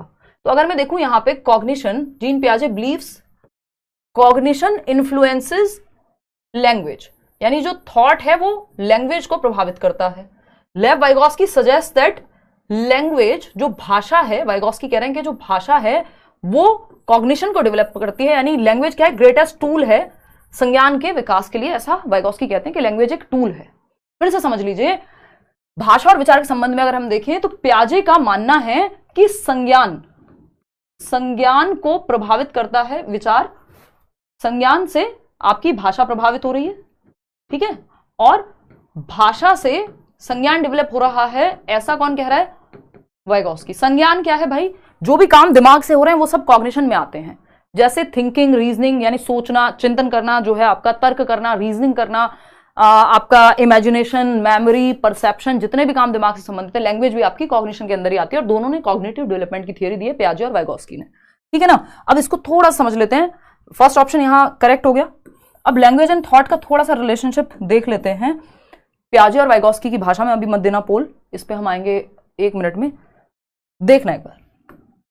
अगर मैं देखूं लैंग्वेज एंड थॉट का रिश्ता, ये रिश्ता क्या कहलाता है ना, वो उसकी जो एक्ट्रेस थी हिना खान, उनको हो गया है कैंसर, अभी मैंने न्यूज पढ़ी थी कुछ दिन पहले, ठीक। तो लैंग्वेज और थॉट, ये जब हम छोटे बच्चे थे तब एक सीरियल आया करता था, हमारे आसपास के लोग देखते थे, तो देख लीजिए एक बार, लैंग्वेज एंड थॉट का जो रिश्ता है क्या कहलाएगा, समझिए जरा। तो लैंग्वेज यानी भाषा, थॉट यानी विचार, आपको पता ही है, थिंकिंग एक तरह से। पियाजे कहते हैं, पियाजे और वाइगोस्की इस चीज में डिफर करते हैं या उनके विचार इसको लेकर के अलग हैं। पियाजे, वाइगोत्स्की दो रचनावादी लोग हैं। वाइगोस्की सोशियो कंस्ट्रक्टिविस्ट हैं, समाज के साथ बच्चा एक्टिविटी करके सीखेगा। पियाजे कहते हैं बच्चा खुद से एक्टिविटी करके सीखेगा, बाकी सारी चीजें सेकेंडरी हैं। ठीक, तो पियाजे कह रहे हैं थॉट कम्स फर्स्ट या thought not only comes first, यानी विचार सिर्फ पहले नहीं आता। यानी जब मैंने इस पेन को देख करके पेन बोलना नहीं सीखा तब भी मेरे दिमाग में कुछ तो चल रहा है इसके बारे में, वो विचार है। तो विचार पहले आया और विचार ने सुनिश्चित किया, प्रोसीड किया पहले तो लैंग्वेज को। Thought not only proceeds language but also determines it, मतलब विचार न केवल भाषा से पहले आता है बल्कि भाषा को सुनिश्चित भी करता है। यानी जब मैं बोल रही हूं भाषा, लैंग्वेज, उससे पहले मेरे दिमाग में विचार है, और विचार पहले आया क्योंकि किसी चीज को बोलने से पहले मैं सोचूंगी, और वो सोचना निर्धारित करेगा कि मैं क्या बोलूंगी। तो विचार ने निर्धारित किया कि लैंग्वेज क्या होगी। ठीक है ना, ये पियाजे कह रहे हैं कि विचार पहले आएगा फिर भाषा आएगी, और विचार जो है भाषा को सुनिश्चित करेगा। वाइगोस्की इसका उल्टा बिल्कुल नहीं कह रहे हैं, है ना। पियाजे कह रहे हैं थॉट यानी कॉग्निशन डेवलप होगा आपका, जैसे जैसे आपका दिमाग डेवलप होगा थॉट डेवलप होगा, आपकी लैंग्वेज भी डेवलप होगी। ठीक, वाइगोस्की कह रहे हैं कि थॉट और लैंग्वेज इंडिपेंडेंट होते हैं, यानी पैरेलली चलते हैं, समानांतर रूप से, एक समय के बाद मर्ज हो जाते हैं एक दूसरे में। दूसरी बात ये कह रहे हैं कि लैंग्वेज से दिमाग का विकास होगा, क्योंकि आपने भाषा सीखी, उस भाषा से आप अच्छी किताबें पढ़ेंगे, अच्छे लोगों की बातें सुनेंगे, चर्चा करेंगे, डिस्कशन करेंगे, डिबेट करेंगे, तो आपका दिमाग भी डेवलप होगा। हम कहते हैं ना जैसे लोगों में हम रहते हैं वैसे बन जाते हैं, कैसे? भाषा के माध्यम से। तो लैंग्वेज से कॉग्निशन डेवलप होता है, भाषा से दिमाग विकसित हो रहा है, संज्ञान विकसित हो रहा है, आपकी सोचना, समझना, सीखना, ये सारी चीजें विकसित हो रही हैं, ऐसा वाइगोस्की कह रहे हैं। पियाजे कह रहे हैं नहीं, कॉग्निशन से लैंग्वेज डेवलप हो रही है। समझ पा रहे हो ना अंतर? तो इस चीज को थोड़ा सा ध्यान रखना है, ये दोनों थॉट और लैंग्वेज को लेकर अलग सोचते हैं, बाकी बहुत सारी चीजों में सिमिलर भी हैं। क्वेश्चन नंबर 7 देखिएगा, eight which stage of Lawrence Kohlberg. अच्छा, पियाजे का आपको पता है वो हेरिडिटी को इंपॉर्टेंस देते हैं, वाइगोस्की सोशल एस्पेक्ट्स को बहुत ज्यादा महत्व देते हैं। फटाफट से बताइएगा question number 7, eight which stage of Lawrence Kohlberg theory of moral development do children ignore the intention of others and instead focus on the fear of authority and negative consequences. यानी लॉरेंस कोहलबर्ग का नैतिक विकास का सिद्धांत है, एक question minimum आता है और 2 भी आ जाते हैं। ठीक है ना, तो हाँ, पहले अंडा आया कि मुर्गी, नहीं इसमें पता लग जाएगा। ये थोड़ा सा हाँ कंफ्यूज तो करता है, बट समझ सकते हैं आप। Love from Andaman. धन्यवाद निशा, आएंगे इस साल, घूमने का प्लान है, थोड़ी तबीयत अच्छी हो, काम करेंगे, थोड़ा घूमेंगे, बहुत काम कर लिया सालों साल। लॉरेंस कोहलबर्ग के नैतिक विकास के सिद्धांत के किस चरण में बच्चे दूसरों के इरादों को नजरअंदाज कर देते हैं कि दूसरों का क्या इरादा है या इंटेंशन है, कि इंटेंशन, मान लीजिए मुझसे ये पेन गिरा, तो क्या मैं इसको गिराना चाहती थी या गलती से गिर गया, तो उनको इरादों, इंटेंशन से उन्हें कोई मतलब नहीं है, पेन गिरा, मैंने गलती की है, बात खत्म। ठीक, को नजरअंदाज करते हैं और इसके बजाय अधिकार और नकारात्मक परिणामों के डर पर ध्यान देते हैं कि भाई पेन गिर गया अगर, या ये ग्लास गिर गया मुझसे, तो मम्मी बहुत डांटेंगी, वो चाहे आपकी गलती हो उसमें नहीं हो, इंटेंशन क्या है ये नहीं कोई समझेगा। ये कौन सी उम्र में होगा? पहली स्टेज में, जिसको पनिशमेंट एंड ओबीडियंस ओरिएंटेशन कहते हैं, या कन्वेंशनल लेवल जिसको हम पारंपरिक स्तर कहते हैं। दंड से बचने के लिए आज्ञा का पालन, इंटेंशन पे ध्यान नहीं है, पीछे इंटेंट क्या है। ठीक है जी, चलिए आते हैं, इस पे ज्यादा चर्चाएं नहीं करेंगे, फिर बहुत ही लंबा खिंच जाएगा। देखना क्वेश्चन नंबर 8, जिनको भी ये सब चीजें बहुत डिटेल में चाहिए प्लीज मैराथन देख लो, 6 घंटे 6.5 घंटे की मैराथन है, सारा कुछ कंप्लीट हो जाएगा। यहीं पे यूट्यूब पे आप सर्च करोगे CDP marathon by Himanshu Singh, अभी जनवरी में ही कराई थी, कोई सिलेबस में चेंज नहीं है तब से। एक सेशन देख के 30 आउट ऑफ 30 आराम से आ जाएंगे अगर ढंग से देख लोगे तो, और थोड़े क्वेश्चन भी सॉल्व कर लेना। In the light of contemporary theories of intelligence such as that of Harvard Gardner, which of the following statements is not correct. यानी गलत कौन सा ऑप्शन है, गलत को पहचानना है। फटाफट से बताइए। बुद्धिमत्ता के समकालीन सिद्धांतों, जैसे कि हार्वर्ड गार्डनर ने जब बुद्धि के सिद्धांतों की बात की है, बुद्धि के बारे में उन्होंने बात की है, तो कौन सी बात ऐसी है जो गार्डनर नहीं करते हैं, जो गार्डनर के विषय में गलत है, गार्डनर ने जो बात नहीं की है। तो हार्वर्ड गार्डनर एक साइकोलॉजिस्ट हैं, अमेरिकन, और अभी भी हैं, थोड़े बहुत 90s में हैं, अपने 90 साल प्लस के हो गए। इन्होंने मल्टीपल इंटेलिजेंस का सिद्धांत दिया है, पेपर में एक क्वेश्चन मिनिमम, कई बार ऐसा भी हुआ है कि 2 भी आए हैं। ठीक है, खुशबू कुमारी सिन्हा, बहुत बढ़िया, आप लोगों का उत्साह अलग ही दिख रहा है। तो आपको ये देखना है कि मल्टीपल इंटेलिजेंस, MI नाम का जो इनका सिद्धांत है, उसमें 8 प्रकार की बुद्धि है। इन्होंने कहा बुद्धि कोई एक सिंगल चीज नहीं है, कह रहे हैं आप लोग। चलिए देखते हैं कौन सी बात गलत है। Intelligence can be accurately predicted by administering standardised test. देखिए, गार्डनर टेस्ट के खिलाफ बिल्कुल है, IQ टेस्ट के खिलाफ बिल्कुल है, स्टैंडर्डाइज्ड टेस्ट के खिलाफ, बुद्धि के परीक्षण के खिलाफ है एक तरह से। बुद्धिमत्ता को मानकीकृत परीक्षाओं के द्वारा सटीक रूप से जांचा जा सकता है या बतलाया जा सकता है, ये बात गार्डनर नहीं कहते। ये बात गलत है और जो गलत है वही सही है, क्योंकि पूछा ही गलत था, नॉट लिखा हुआ था आपका क्वेश्चन में। तो ये बात तो सही लग रही है, इस पे समझेंगे क्यों गलत है। Intelligence comprises of several independent intelligences, ये बातें आपको, बाकी की 3 बातें गार्डनर की थियरी के बारे में बताएंगी, इनको पढ़ना जरूरी है। बुद्धिमत्ता के अंतर्गत कई स्वतंत्र बुद्धियां आती है, यानी कई प्रकार की इंडिपेंडेंट इंटेलिजेंस है। जैसे किसी में लिंग्विस्टिक इंटेलिजेंस होगी, यानी भाषा पे बहुत अच्छी पकड़ होगी। किसी में स्पोर्ट्स को लेकर के काइनेस्थेटिक इंटेलिजेंस होगी, दौड़ने भागने में बहुत अच्छा होगा। किसी के अंदर धुन बजाने की या म्यूजिक को लेकर के इंटेलिजेंस होगी, तो म्यूजिकल इंटेलिजेंस है। यानी कई प्रकार की, 8 प्रकार की बुद्धि की इन्होंने बात की है। तो इंडिपेंडेंट होती है स्वतंत्र रूप से, जरूरी नहीं है कोई गणित में खराब है तो जीवन में भी खराब होगा, कोई उसके अंदर टैलेंट नहीं होगा, ऐसा बिल्कुल जरूरी नहीं है। Intelligence according to Gardner, intelligence is a complex interplay of heredity and environmental factors. हाँ भाई, होता ही है। आपकी जो हेरिडिटी एंड एनवायरमेंट का जो फैक्टर है, यही 2 चीजें हैं, इसके अलावा तीसरी कोई चीज तो है नहीं। जो इंटरेक्शन है आपकी हेरिडिटी से, या तो कोई चीज मिली है आपको जीन्स से, या फिर एनवायरमेंट के साथ आपने अडॉप्ट की है जेनेटिक उसके इंटरेक्शन के बाद। ठीक है ना, क्लियर है? चलिए खैर समझते हैं। पनिशमेंट पॉजिटिव भी हो सकती है, नेगेटिव भी होती है। शिवानी, इस चक्कर में सीटेट में पढ़ना नहीं है आपको, आपके बिल्कुल काम का नहीं है। पनिशमेंट यहाँ पे नेगेटिव ही है पूरे सीटेट के सिलेबस में। वो पॉजिटिव पनिशमेंट, नेगेटिव पनिशमेंट आपके सिलेबस से बाहर की बातें, उन पे मत जाओ। और पनिशमेंट और रिवॉर्ड दोनों से बचना है पूरे पेपर में, ध्यान रखना। ना तो रिवॉर्ड की तरफ लेके जाना है, ना पनिशमेंट की तरफ बच्चे को। ठीक, देखना एक बार। इंटेलिजेंस एक कॉम्प्लेक्स इंटरप्ले। हाँ भाई, intelligence can B nurtured by providing appropriate stimulus. नहीं मतलब अच्छा, हाँ ठीक है, कि सही एनवायरमेंट अगर आप दे रहे हैं स्टिमुलेटिंग, जहां बच्चों को मौके मिल रहे हैं डिबेट के, डिस्कशन के, बहुत सारी चीजों के, तो उसका बुद्धि का स्तर बेहतर होगा, सीख पाएगा वो चीजें। ठीक है, फर्स्ट ऑप्शन गलत है। अब आपको यहां पे सिंपल पता है कि मल्टीपल इंटेलिजेंस की जो थियरी है, बहुबुद्धि का सिद्धांत, एक तो ये जो स्टैंडर्डाइज टेस्ट की बात थी यहां पे कि इंटेलिजेंस को मेजर किया जा सकता है, वो भी एक्यूरेटली स्टैंडर्डाइज टेस्ट लेके, तो नहीं हो सकता। ये गार्डनर इसके खिलाफ हैं, ये बात सिंपल हमें याद रखनी है। दूसरा, बड़ी पॉपुलेशन के लिए ठीक है, मतलब इस पे नहीं आते हैं, फिर बहुत कंफ्यूजन भी क्रिएट हो जाएगा। ज्यादा मैं नहीं चाह रही हूँ कि बहुत इतना डीप में जाएं कि 2 दिन बाद आप भूल ही जाएं, उसका कोई फायदा नहीं होगा। क्वेश्चन नंबर 9 देखिएगा, असर्शन और रीजन वाला क्वेश्चन है। अभिकथन और तर्क। असर्शन क्या है? A major influence on adolescents gender roles and stereotypes is exerted by films and advertisement. यानी किशोरों की जेंडर भूमिकाओं, यानी जो लैंगिक भूमिकाएं हैं व रूढ़िवादिताएं हैं, उनके प्रति दृष्टिकोण और मूल्यों को निर्धारित करने में विज्ञापन और फिल्में एक बड़ा प्रभाव डालती हैं।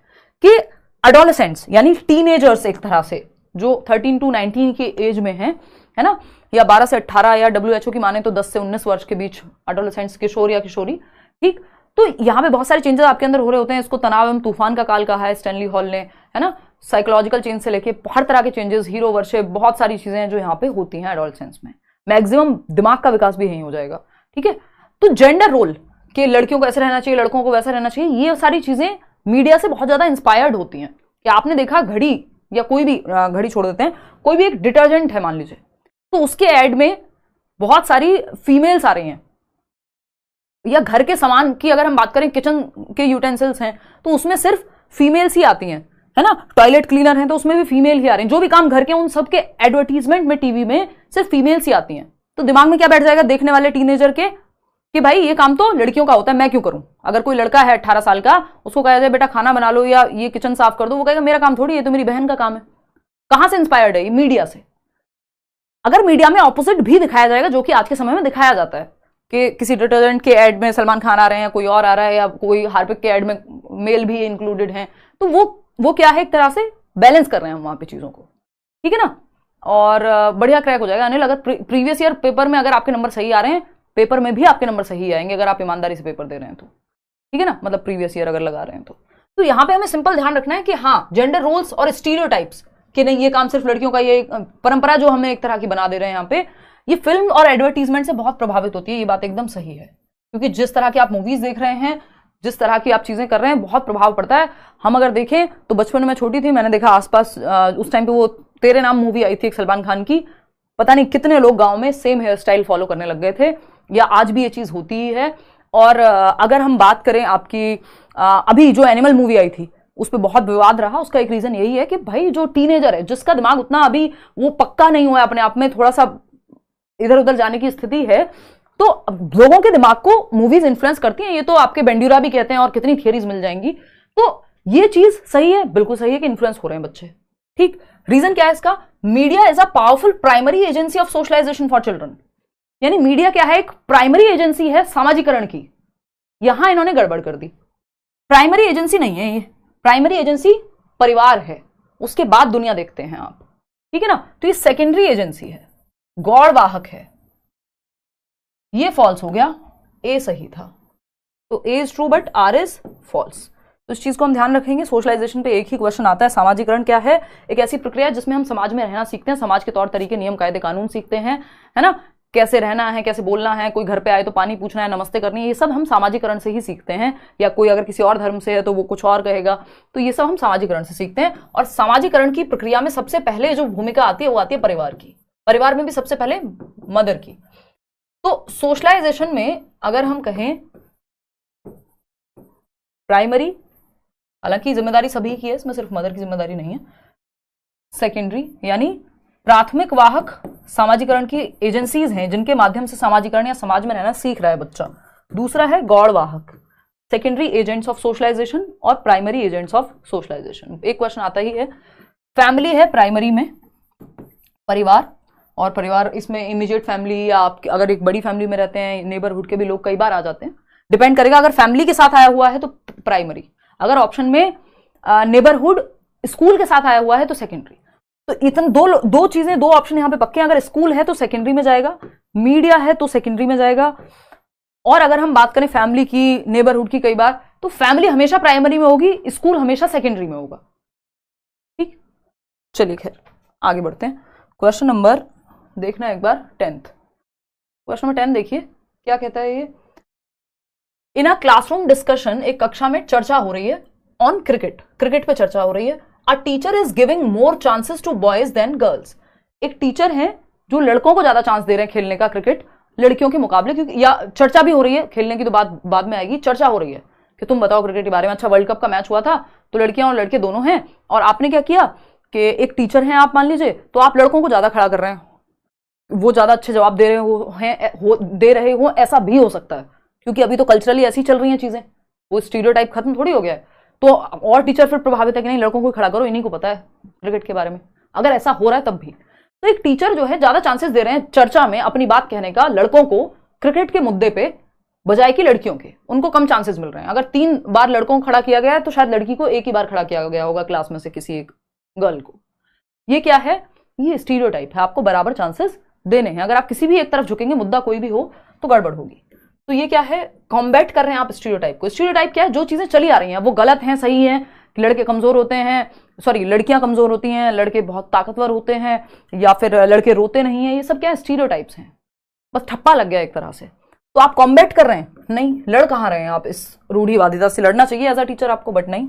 पार्टिसिपेटिंग जेंडर बायसनेस, यानी सॉरी प्रैक्टिसिंग, आप प्रैक्टिस कर रहे हैं जो लैंगिक पूर्वाग्रह हैं या एक तरफ झुके हुए हैं। बायसनेस में स्टीरियोटाइप आ जाता है कई बार, क्योंकि आप दोनों में से किसी एक तरफ झुके हुए हैं, तो आप बायस्ड हैं लड़कों के प्रति कि उनको ज्यादा मौके दे रहे हैं, तो आप तो स्टीरियोटाइप को प्रैक्टिस कर रहे हैं, बात सही है। एंश्योरिंग जेंडर इक्वालिटी, बराबरी कहां देख रहे हैं आप? यहाँ स्टीरियोटाइप को ब्रेक कर रहे हैं। कहां ब्रेक कर रहे हैं? आप कहते कि हम लड़कियों को ज्यादा मौका देंगे इसमें, तो एक बार को हम कह सकते थे, हालांकि इस चीज में दोनों को मौका मिलना चाहिए था।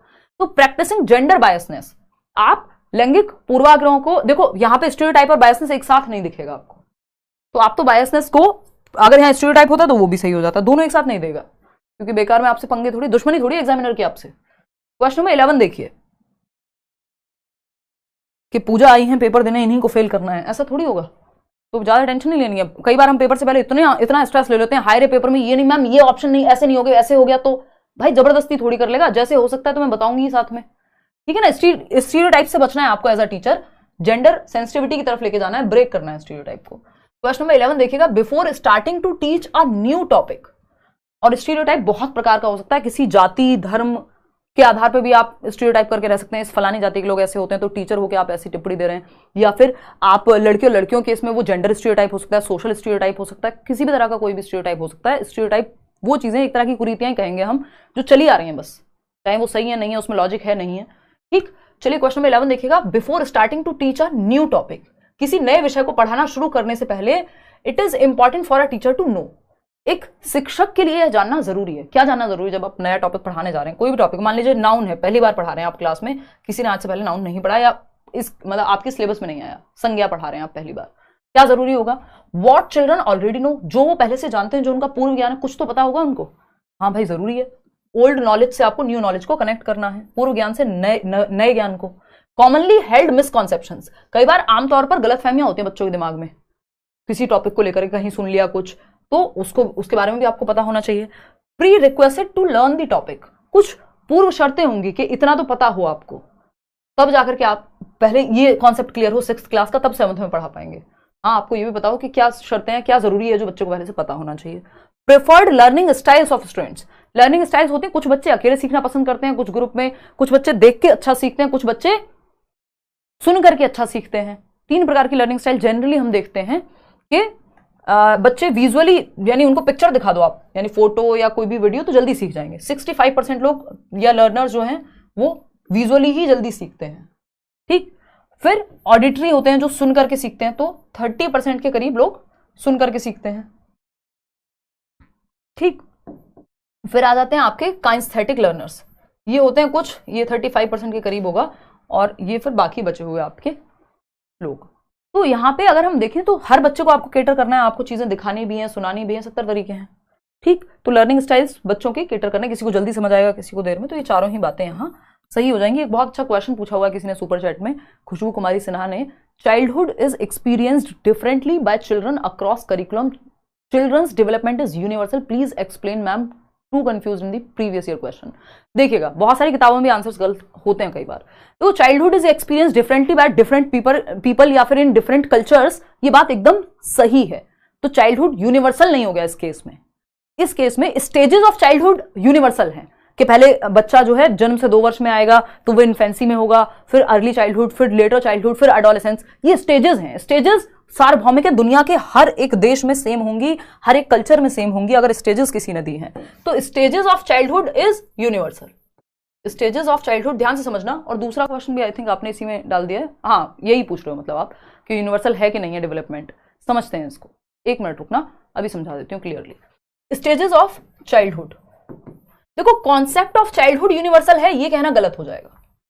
स्टेजेस ऑफ चाइल्डहुड यूनिवर्सल है, यानी दुनिया का हर बच्चा, चाहे वो कजाकिस्तान का बच्चा हो, श्रीलंका का बच्चा हो, वेस्ट इंडीज का बच्चा हो, साउथ अफ्रीका का बच्चा हो, मैच देखा है मैंने वर्ल्ड कप का, तो ये सब बातें आ रही मेरे दिमाग में, है ना, चाहे वो इंडिया का बच्चा हो, अमेरिका का बच्चा हो, स्टेज जो है सेम रहेगी। 12 से 18 वर्ष का बच्चा एडोलेसेंस में है तो एडोलेसेंस में है, किशोरावस्था में है। 2 से 12 वर्ष में अगर बच्चा चाइल्डहुड में है, अर्ली और लेटर दोनों को मिला दे तो वो सबके लिए सेम है दुनिया में, इसलिए यूनिवर्सल हो गया स्टेजेस ऑफ चाइल्डहुड जो है। लेकिन कॉन्सेप्ट ऑफ चाइल्डहुड, यानी जो संप्रत्यय है, concept of childhood, concept of childhood संप्रत्यय, ये डिफरेंट हो जाएगा डिफरेंट कल्चर्स के हिसाब से। अलग अलग कल्चर में बचपन का जो संप्रत्यय है वो अलग है। कैसे? आपके घर का 6 साल का बच्चा, उसको दूध हाथ में मिलता है, पापा स्कूल छोड़ करके आते हैं या बस आती है, वैन आती है, व्हाटएवर। एक बच्चा जो रोड पे बलून बेच रहा है, उसके पैर में चप्पल भी नहीं है, बस में भी खुद भाग के चढ़ जाता है, 70 चीजें शाम को घर पे खाना भी लेके जाएगा, कभी स्कूल में कोई किसी एनजीओ के थ्रू मौका मिल पाया, पढ़ पाए, नहीं तो नहीं भी होता, जबकि उसकी उम्र भी 6 साल है, आपके बच्चे की भी। लेकिन क्या बचपन सेम तरह से एक्सपीरियंस हो पा रहा है? Childhood is experience differently in different cultures. ये तो मैंने आपको सेम कल्चर में एग्जाम्पल दे दिया। और डिफरेंट कल्चर्स में कहीं पे अगर हम, जैसे ये बहुत आपको एनआईएस की किताबों में मिल जाएगा कि इवन प्यूबर्टी को लेके, कि फीमेल्स में जो गर्ल चाइल्ड है मान लीजिए, जब वो प्यूबर्टी हिट कर रही है तो मेंस्ट्रुएशन साइकिल पे कई जगह पे सेलिब्रेशन है, कई जगह पे उस चीज को थोड़ा शेम की तरह देखेंगे, या ऐसी बहुत सारी चीजें आपको मिल जाएंगी। अलग अलग कल्चर में अलग अलग तरह से चाइल्डहुड को देखा जाता है, ये बिल्कुल सही बात है। लेकिन स्टेजेस ऑफ चाइल्डहुड जो है यूनिवर्सल है। तो कॉन्सेप्ट ऑफ चाइल्डहुड अलग अलग कल्चर में, ये सोशियो कंस्ट्रक्टिविस्ट लोगों के हिसाब से है, रचनावादी लोग जैसे वाइगॉस्की हैं, इस तरह के लोग जो कल्चर को या सोसाइटी को बहुत महत्व देते हैं। जो अगर आप सिर्फ नंबर्स के हिसाब से देखें, स्टेजेस के हिसाब से, तो यूनिवर्सल है। या जो प्रिंसिपल्स ऑफ चाइल्ड डेवलपमेंट हैं वो यूनिवर्सल हैं, जो विकास के सिद्धांत हैं वो दुनिया में सेम है। ऐसा नहीं है कि पहले बच्चा दौड़ना सीख जाएगा बाद में चलना सीखेगा, सेम है। तो ये डिफरेंस है। तो अगर आपसे पूछे कि डिफरेंटली अलग अलग कल्चर में बच्चा अलग अलग एक्सपीरियंस करता है चाइल्डहुड को, समकालीन विचारकों के अनुसार यानी कॉन्टेम्परेरी थियरिस्ट के अनुसार, तो बिल्कुल ऐसा है। लेकिन स्टेजेस यूनिवर्सल हैं, प्रिंसिपल्स ऑफ डेवलपमेंट, विकास के सिद्धांत सार्वभौमिक हैं।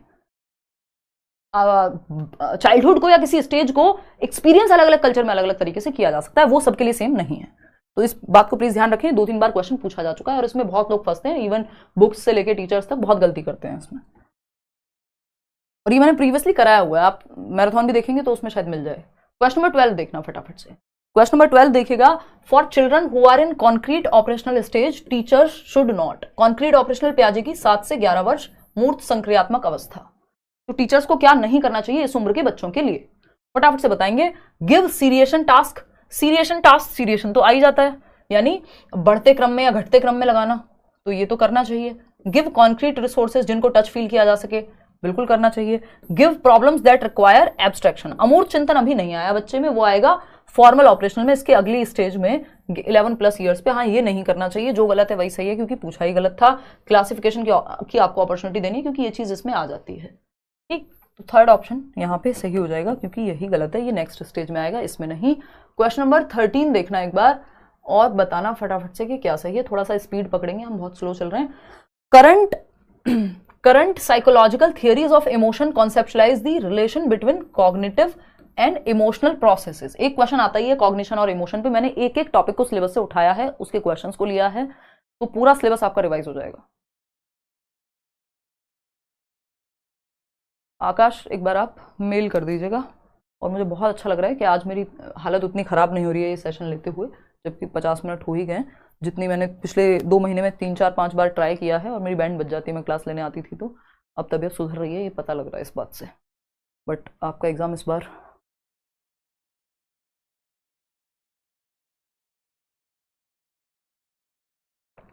गॉड, देखिए एक बार बताइएगा, रीड प्लस के लिए बताएंगे। एक्स्ट्रापोलेटिव क्वेश्चंस होते हैं जिन पर चिंतन करने का मौका मिले आपको। सीटेट एग्जाम पोस्टपोन हो गया, जस्ट अभी न्यूज है। यार ये बकवास है, ये सब कैसी बातें करते हो यार, फालतू में लोगों को परेशान करते हो, वो लर्नर जो मेहनत कर रहे हैं रात और दिन।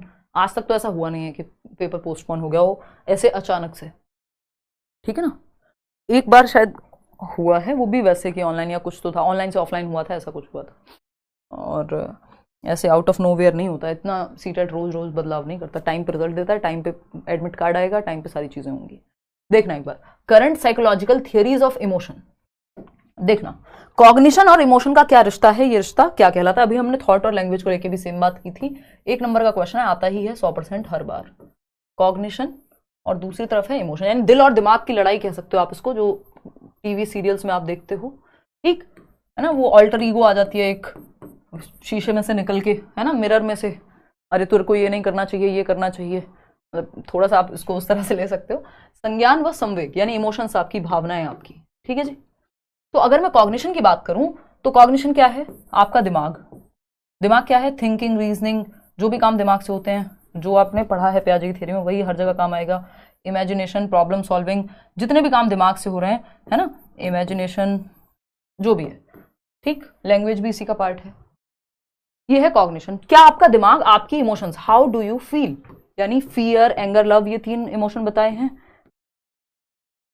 जेबी वॉटसन ने, पेपर में पूछा जा चुका है। तो ये जन्म से होते हैं, ये एक दूसरे को प्रभावित करते हैं। क्या रिश्ता है इनका, तो देखिए सिर्फ एक व्यक्ति हैं, ज़ेज़ोंग, उनका नाम क्या है, ज़ेज़ोंग, ये इतना सा ही टॉपिक है, ज़ेज़ोंग। अगर इनका नाम आए तो ये इंडिपेंडेंट हैं, एक दूसरे को प्रभावित ऐसा सच नहीं कर रहे हैं, लेकिन इन जनरल अगर हम माने तो हमारा दिल और दिमाग एक दूसरे को प्रभावित करते हैं। अगर आप पेपर में ठीक फील नहीं कर रहे हैं तो हो सकता है कई बार आप होते हैं ना, हम कहते हैं बहुत एंग्जाइटी या बहुत एंग्शियस थे आप, फियर था बहुत ज्यादा, तो जितना आता है उतना भी नहीं कर पाता इंसान कई बार। तो इसका मतलब इमोशंस आपके कॉग्निशन को, आपके दिमाग को प्रभावित कर रहे हैं। तो दोनों एक दूसरे को प्रभावित करते हैं। अगर आप बहुत अच्छा एक्साइटेड फील करेंगे, नहीं यार बहुत करके आऊंगा पेपर, देखते हैं क्या होगा, तो आपका दिमाग भी अच्छा काम करेगा, ठीक है ना। इंग्लिश ट्रांसलेटेड क्वेश्चन है, हाउ टू टैकल दिस। मैंने कुछ सेशंस लिए हैं तेजवीर हिंदी पेडागोजी को लेकर के, प्लीज आप वो देख लीजिए। और दूसरा जो मैराथन ली थी जनवरी वाली हिंदी पेडागोजी की, मैं समझती हूँ हिंदी पेडागोजी के साथ इन्होंने बहुत मजाक करके रखा हुआ है। जब से पेपर ऑनलाइन हुआ है सीधा इंग्लिश से ट्रांसलेट कर देते हैं, तो उसके लिए थोड़ा सा इंग्लिश पेडागोजी का भी आपको आइडिया होता है तो ठीक रहता है। चलिए खैर, अब तो देखिएगा, तो कॉग्निशन और इमोशन एक दूसरे को प्रभावित करते हैं, इंटरट्वाइंड है, सिंपल बात। इंडिपेंडेंट नहीं, जब तक ज़ेज़ोंग नहीं लिखा, व्यक्ति हैं ज़ेज़ोंग, जब तक इनका नाम नहीं लिखा तब तक आप इंडिपेंडेंट है ये नहीं कहेंगे। अगर पूछा अकॉर्डिंग टू ज़ेज़ोंग तो कहेंगे इंडिपेंडेंट है, 2018 में पूछा जा चुका है। ओनली कॉग्निशन इन्फ्लुएंसेस, ऐसा कोई नहीं कहता कि सिर्फ कॉग्निशन इन्फ्लुएंस करता है, यानी सिर्फ दिमाग को दिल इन्फ्लुएंस करेगा, दिल को दिमाग, दोनों एक दूसरे को करते हैं। तो इंटरट्वाइंड विद ईच अदर, जैसे घर में 2 बहन भाई हैं तो वो दोनों एक दूसरे को पोक करेंगे, है ना। ऐसा नहीं है कि सिर्फ एक ही व्यक्ति होगा, जनरली एक दूसरे से गुथे हुए हैं, इंटरट्वाइंड हैं, इंटरवोवन है अगर मैं दूसरी भाषा में कहूं, ठीक है, इंटरवोवन है, ठीक, इंटर रिलेटेड है अगर और तीसरी भाषा में कहूं। क्वेश्चन नंबर 14, भाषा एक ही शब्द अलग है। क्वेश्चन नंबर 14 देखिएगा, the strategy to remember a long string of letters by grouping them into memorable and meaningful parts is called. अक्षरों की एक लंबी श्रृंखला को यादगार और सार्थक भागों में समूहित करके याद रखने की रणनीति क्या कहलाती है। ये ऐसा out of the box question है जो जनरली आपके सिलेबस में है नहीं, बट ये पूछ लिया गया है कई बार, है ना, मतलब इनडायरेक्टली है ये सिलेबस में, डायरेक्टली नहीं है। कि आप स्ट्रेटेजी है एक लॉन्ग स्ट्रिंग ऑफ लेटर्स, आपने लेटर्स, मान लीजिए लेटर्स, इसको ऐसे भी पूछा जा चुका है कई बार कि मान लीजिए एक फोन नंबर है ना, फोन नंबर है 9599161025, ये लेट्स लर्न का नंबर है, जनरली ऑफ रहता है, बट कई लोग व्हाट्सएप पे हमें जब जरूरत पड़ती है पेपर वगैरह में तो हम कहते हैं आपको कि ये भेज देना, जैसे अभी आप पेपर देके आओगे जिस दिन, तो पेपर 1 और पेपर 2 इस पे आप व्हाट्सएप कर देना, ठीक है ना, स्कैन करके साफ सुथरा, तो मैं आंसर की भी बना ही दूंगी। और मेरी कोशिश है कि परसों हम लोग मिलेंगे, पेपर कैसे सॉल्व करना है, कई सारे नंबर आपके बच जाएंगे, उस पर भी चर्चा करेंगे। अब 995, ठीक है। अब ये जो नंबर है 10 अंकों की संख्या है, लेटर्स हैं एक तरह से, इनको याद करना है कैसे, grouping into memorable and meaningful parts. अब मीनिंगफुल पता नहीं कितने होंगे आपके लिए, नहीं, बट आपने ग्रुप कर लिया 3-3 या 4-4 के, 9599, फिर 161025, 3 भागों में डिवाइड कर लिया, इसको चंकिंग कहते हैं, ठीक है ना, क्या कहते हैं इसको, चंकिंग कहते हैं। मेटाकॉग्निशन है thinking about your own thinking, review करना, प्लान करना, उसको आपकी जो थॉट है उसको आप रिव्यू कर रहे हैं, प्लान कर रहे हैं, मैनेज कर रहे हैं, कंट्रोल कर रहे हैं, तो वो पूरा आपकी थिंकिंग से या कॉग्निशन से रिलेटेड है, कॉग्निशन के बियॉन्ड जाना, thinking about thinking, awareness of awareness. तो आप चाहे एक फोन नंबर को टुकड़ों में तोड़ के याद कर रहे हैं तो ये चंकिंग है, चंक्स बना लिए बेसिकली आपने। वो सोया चंक्स आते हैं ना, घर पे कभी मम्मी ने बनाए होंगे आपके, या आपने खुद बनाए होंगे, पापा ने बनाए होंगे, मैं क्यों कहूँ सिर्फ मम्मी बनाएंगे, नहीं तो हम भी स्टीरियोटाइप को प्रमोट कर रहे हैं फिर, ठीक है ना। हालांकि ज्यादातर घरों में सच्चाई यही है अभी भी, लेकिन फिर भी ये ऐसा थोड़ी कि यही होना चाहिए। तो अगर हम देखें तो वो सोया चंक्स आते हैं, वो सोयाबीन वाले छोटे छोटे चंक्स होते हैं, उसके चंक्स का मतलब ये टुकड़ों में तोड़ दिया आपने, तो उसी तरह से ये वही चंकिंग है। क्वेश्चन नंबर 15 देख लेना एक बार, क्वेश्चन नंबर 15 देखना फटाफट से। Formulating new clarifications going beyond the simple application of previously learn rules to achieve a goal and evaluating the outcomes are important parts of. फटाफट से बताओ, किसी लक्ष्य को प्राप्त करने के लिए पहले से सीखे गए नियमों के सरल अनुप्रयोग से परे जाना, यानी जो आपको आता है उसका और थोड़ा एक नेक्स्ट लेवल पहुंचना, ठीक। क्या कर रहे हैं आप, कोई लक्ष्य है, कोई गोल है, उसकी प्राप्ति के लिए, ठीक। मान लीजिए आपको 120 नंबर लाने हैं सीटेट में, 130 नंबर लाने हैं, व्हाटएवर, ठीक, को प्राप्त करने के लिए पहले से सीखे गए नियमों के सरल अनुप्रयोग के परे जाना, जितना सिर्फ याद कर लिया वही नहीं, उसको अप्लाई कैसे करेंगे, इसके भी आप एक नेक्स्ट लेवल जा रहे हैं, नए क्वेश्चन सॉल्व कर रहे हैं, देख रहे हैं कैसे पूछा जा सकता है, ठीक। स्पष्टीकरण तैयार कर रहे हैं, क्लैरिफिकेशन, और परिणामों का मूल्यांकन करना इसका महत्वपूर्ण भाग है कि जब आप मान लीजिए मॉक टेस्ट लगा रहे हैं तो फिर एनालाइज भी कर रहे हैं, प्रॉपर देख रहे हैं गड़बड़ कहाँ है, किस तरह के क्वेश्चंस में दिक्कत होती है, और भी सारी चीजें आप यहाँ कर रहे हैं। 120 आपका लक्ष्य है, कैसे लाएंगे इस पे फोकस कर रहे हैं आप। क्या है ये, इसमें मेटाकॉग्निशन भी लग रहा है, यानी आप थिंकिंग बियॉन्ड थिंकिंग जा रहे हैं, और मेटाकॉग्निशन क्योंकि ऑप्शन में नहीं है यहाँ, नहीं तो ये मेटाकॉग्निशन का भी अगर क्वेश्चन बनता तो सेम ऑप्शन में अगर मेटाकॉग्निशन दे देता सही हो जाता, क्योंकि प्रॉब्लम सॉल्विंग में मेटाकॉग्निशन लगता है एट टाइम्स। अगर कोई मुश्किल प्रॉब्लम है तो उसमें थिंकिंग अबाउट थिंकिंग आपको जाना पड़ेगा, थिंकिंग के बियॉन्ड। तो ये प्रॉब्लम सॉल्विंग है, एक समस्या को का समाधान ढूंढ रहे हैं आप, इसलिए आप चीजों के परे जा रहे हैं। चलिएगा, खैर ये मिसकॉन्सेप्शन तो गलत अवधारणाएं होती हैं, एसिमुलेशन है, आपने ऐड कर लिया चीजों को, जैसे प्याजे के केस में आपने मान लिया कि ये बिल्ली है, ये है। रोट मेमोराइजेशन अगेन रटना हो गया, उसकी बात यहाँ नहीं होगी। क्वेश्चन नंबर 16, बहुत ही स्लो चल रहे हैं हम। क्वेश्चन नंबर 16 देखना, अब इसको थोड़ा सा टेस्ट की फॉर्मेट में ले लेते हैं, जल्दी खत्म करेंगे। क्वेश्चन नंबर 16, मतलब उतना भी जल्दी नहीं कि समझना है। Children often form alternative concepts and misconceptions about different resolutions. Which of the following statements is not correct in this context? बच्चे अक्सर विभिन्न संकल्पों के बारे में वैकल्पिक संकल्पनाएं या फिर भ्रांतियां बना लेते हैं कि भाई बच्चे ने देखा हरे रंग का पानी तो उसको पता है भाई ग्रीन कलर का होता है पानी, जबकि वाटर इज कलरलेस। टीचर ने पढ़ाया क्लास में कि बेटा पानी का कोई रंग नहीं होता, अब वो कहेगा नहीं मैंने तो हरे रंग का पानी भी देखा है तालाब में या स्विमिंग पूल में, तालाब में मैंने हरे रंग का देखा है, ब्लू कलर का स्विमिंग पूल में देखा है, मैं अपनी नाना के यहाँ गया था, नानी के यहाँ गया था, बुआ के यहाँ गया था, वॉटेवर, और मैंने तो मुंबई में स्विमिंग पूल देखा था मैम। एक बच्चा मान लीजिए जो गाँव में रहता है उसमें तो मैंने ब्लू कलर का पानी भी देखा था। तो अब बच्चे की ये भ्रांति है, उसके एक्सपीरियंस के आधार पे एक मिसकॉन्सेप्शन बन गया है जो साइंटिफिकली सही नहीं है, लॉजिकली सही नहीं है, बट उसके अनुभव के आधार पे बना है। तो इसको डिस्कशन करके ठीक कराना होता है, चैलेंज करके। ऐसा नहीं है कि ये कहें कि गलत बना ही नहीं सकता बच्चा, भाई बनाएगा वो अपने आधार, अपने एक्सपीरियंस के आधार पे। तो ये जो मिसकॉन्सेप्शन, इनको रॉन्ग कॉन्सेप्शन ना कह के एक तो मिसकॉन्सेप्शन या नाइव कॉन्सेप्शन कहते हैं, या ऑल्टरनेटिव कॉन्सेप्शन कहते हैं कि बच्चा इस तरह से भी ऑल्टरनेटिवली सोच सकता है, वैकल्पिक तरीके से सोच सकता है कि इसका उसका सोचने का नजरिया डिफरेंट हो सकता है। ठीक, तो जैसे एक बच्चा है, जो वो क्वेश्चन नहीं था कि एक बच्चा है जिसको लगता है उसके पापा रोज मदर डेयरी से दूध लेकर के आते हैं, तो उसको लगता है मदर डेयरी पे बनता है दूध। तो ये नाइव कॉन्सेप्शन है, लॉजिकली सही नहीं है, साइंटिफिकली सही नहीं है, बट उसके अनुभव के आधार पर उसने वो एक ऑल्टरनेटिव वैकल्पिक अवधारणा, एक वैकल्पिक कॉन्सेप्ट बना लिया है। तो इसको आपको प्रमोट तो नहीं करना होता, डिस्कशन करके खत्म या ठीक कराना होता है, लेकिन ये नहीं है कि आप ये कहें कि बनाए ही ना बच्चे, ऐसा नहीं हो सकता। ये सिर से पैर वाला क्वेश्चन कोई पूछ रहा है, लास्ट क्वेश्चन वही है आज के सेशन में, देख के जाना आराम से।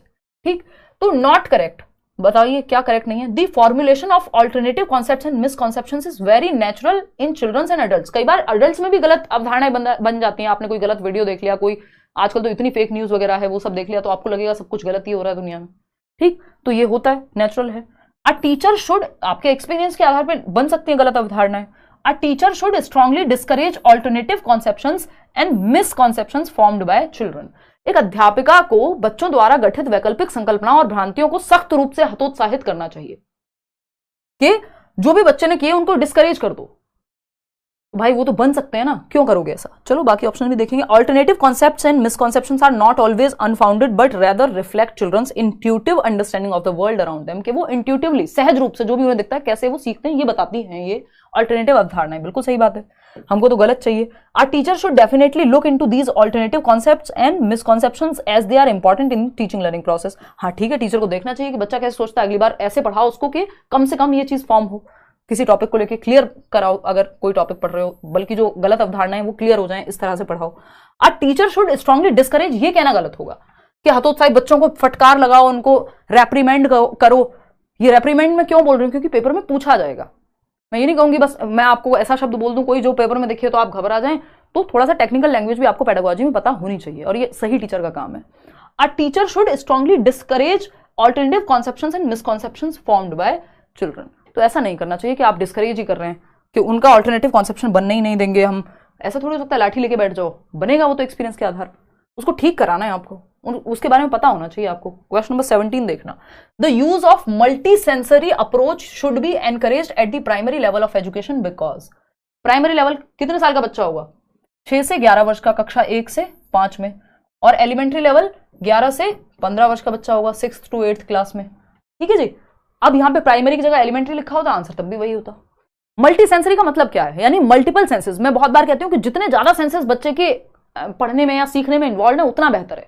कि आपने बच्चे को कोई पिक्चर भी दिखाई हुई है, कुछ सुना भी रहे हैं, आप उसको कोई एक्टिविटी भी करा रहे हैं, जितने ज्यादा मैक्सिमम सेंसेस इन्वॉल्व होंगे जिस आंसर में, उतना अच्छा है। ठीक, तो शिक्षा के प्राथमिक स्तर पर बहुसंवेदीय उपागम कैसा है, अब भाई अच्छा ही है। It saves a lot of teachers instructional time. देखो टाइम बचाना पर्पस नहीं है यहाँ पे, बच्चा अच्छे से सीखे ये पर्पस है, तो ये तो हो गया गलत। हमें बच्चे के पक्ष में चाहिए उत्तर, जो टीचर के पक्ष में वो नहीं, बच्चे के पक्ष में चाहिए सब कुछ, क्योंकि चाइल्ड सेंटर्ड एजुकेशन कहती है सारी दुनिया बच्चे के अराउंड घूम रही है। वहां पे जो भी एक्टिविटी प्लानिंग है, जो भी मेथड है टीचर के, सब कुछ वो बच्चे के हिसाब से होगा।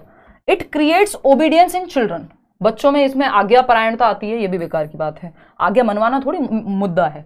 It makes learning more effective. ये कहना सही हुआ कि जितने ज्यादा सेंसेस बच्चे के इन्वॉल्व होंगे एक्टिविटी में, उतना बेहतरी से वो सीखेगा, पूरा इन्वॉल्वमेंट हो जाता है। फिर कि उसने पिक्चर भी देखी हुई है, जब हार्ट के बारे में पढ़ रहा है तो हार्ट की पिक्चर भी देखी है, आर्टरीज दिखाई है, या जो भी चीजें वीडियो में भी देखी है मान लीजिए, या सुना है, तो वो जितने ज्यादा सेंसेस इन्वॉल्व है उतना बेहतर है। हालांकि इतने छोटे लेवल पे आप हार्ट नहीं पढ़ाने लग जाएंगे।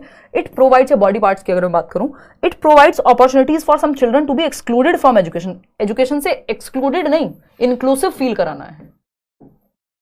ये सबके लिए है शिक्षा, ये नहीं है कि अलग थलग कर दो आप, कुछ बच्चों को बिल्कुल अलग कर दिया एजुकेशन से। क्वेश्चन नंबर 18 देखना एक बार, बताइएगा। नेशनल एजुकेशन पॉलिसी पे एक क्वेश्चन है, हालांकि पिछले 2-3 बार से नेशनल एजुकेशन पॉलिसी पे क्वेश्चन आ नहीं रहे हैं, बट क्या पता इस बार आ जाए एक आध क्वेश्चन, बट मुझे लगता नहीं।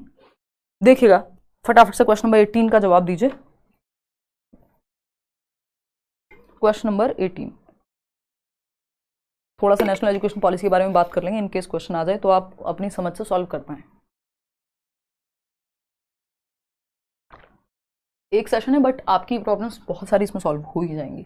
विच ऑफ द फॉलोइंग स्टेटमेंट्स, और ऐसा नहीं अगर किसी को क्वेश्चन ऐसे लग रहे हो हाँ ठीक मतलब हो पा रहे हैं मेरे से, तो पेपर में ये नहीं आएगा भाई, पेपर इसी के अराउंड आएगा क्योंकि सिलेबस यही है, बार बार चीजें पूछी जाती हैं, ऐसा थोड़ी कहीं तीसरी जगह से आपको फेल करने के लिए पेपर नहीं बनाया जाता है ना।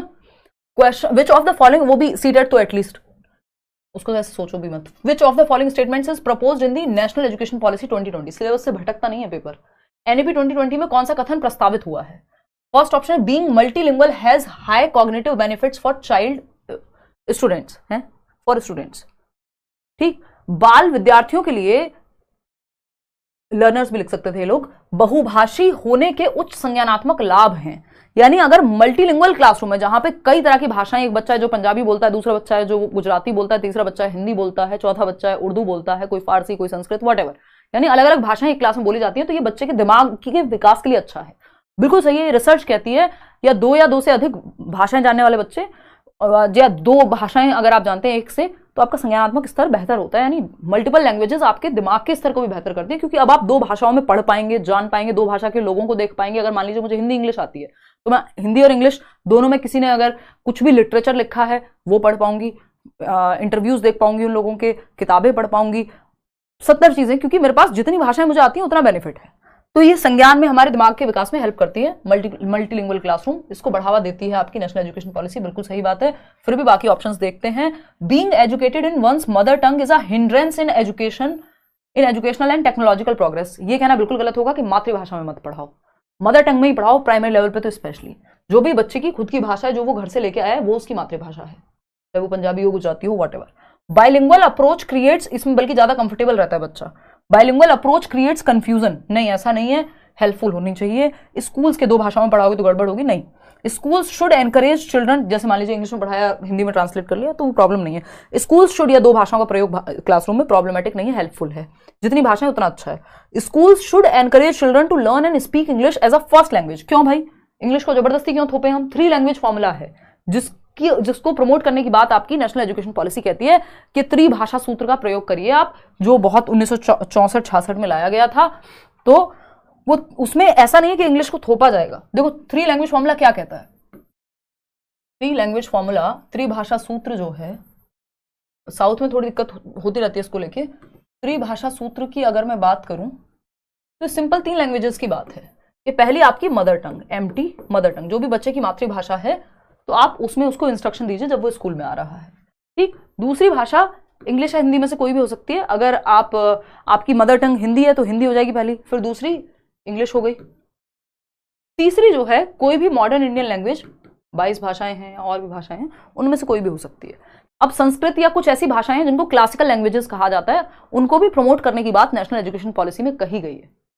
जैसे संस्कृत हो गई और इस तरह की भाषाएं हैं जो क्लासिकल लैंग्वेज का दर्जा रखती हैं, तो उनको भी प्रमोट करने की बात की गई है 3 लैंग्वेज फॉर्मूला के साथ साथ, ठीक है ओम श्री।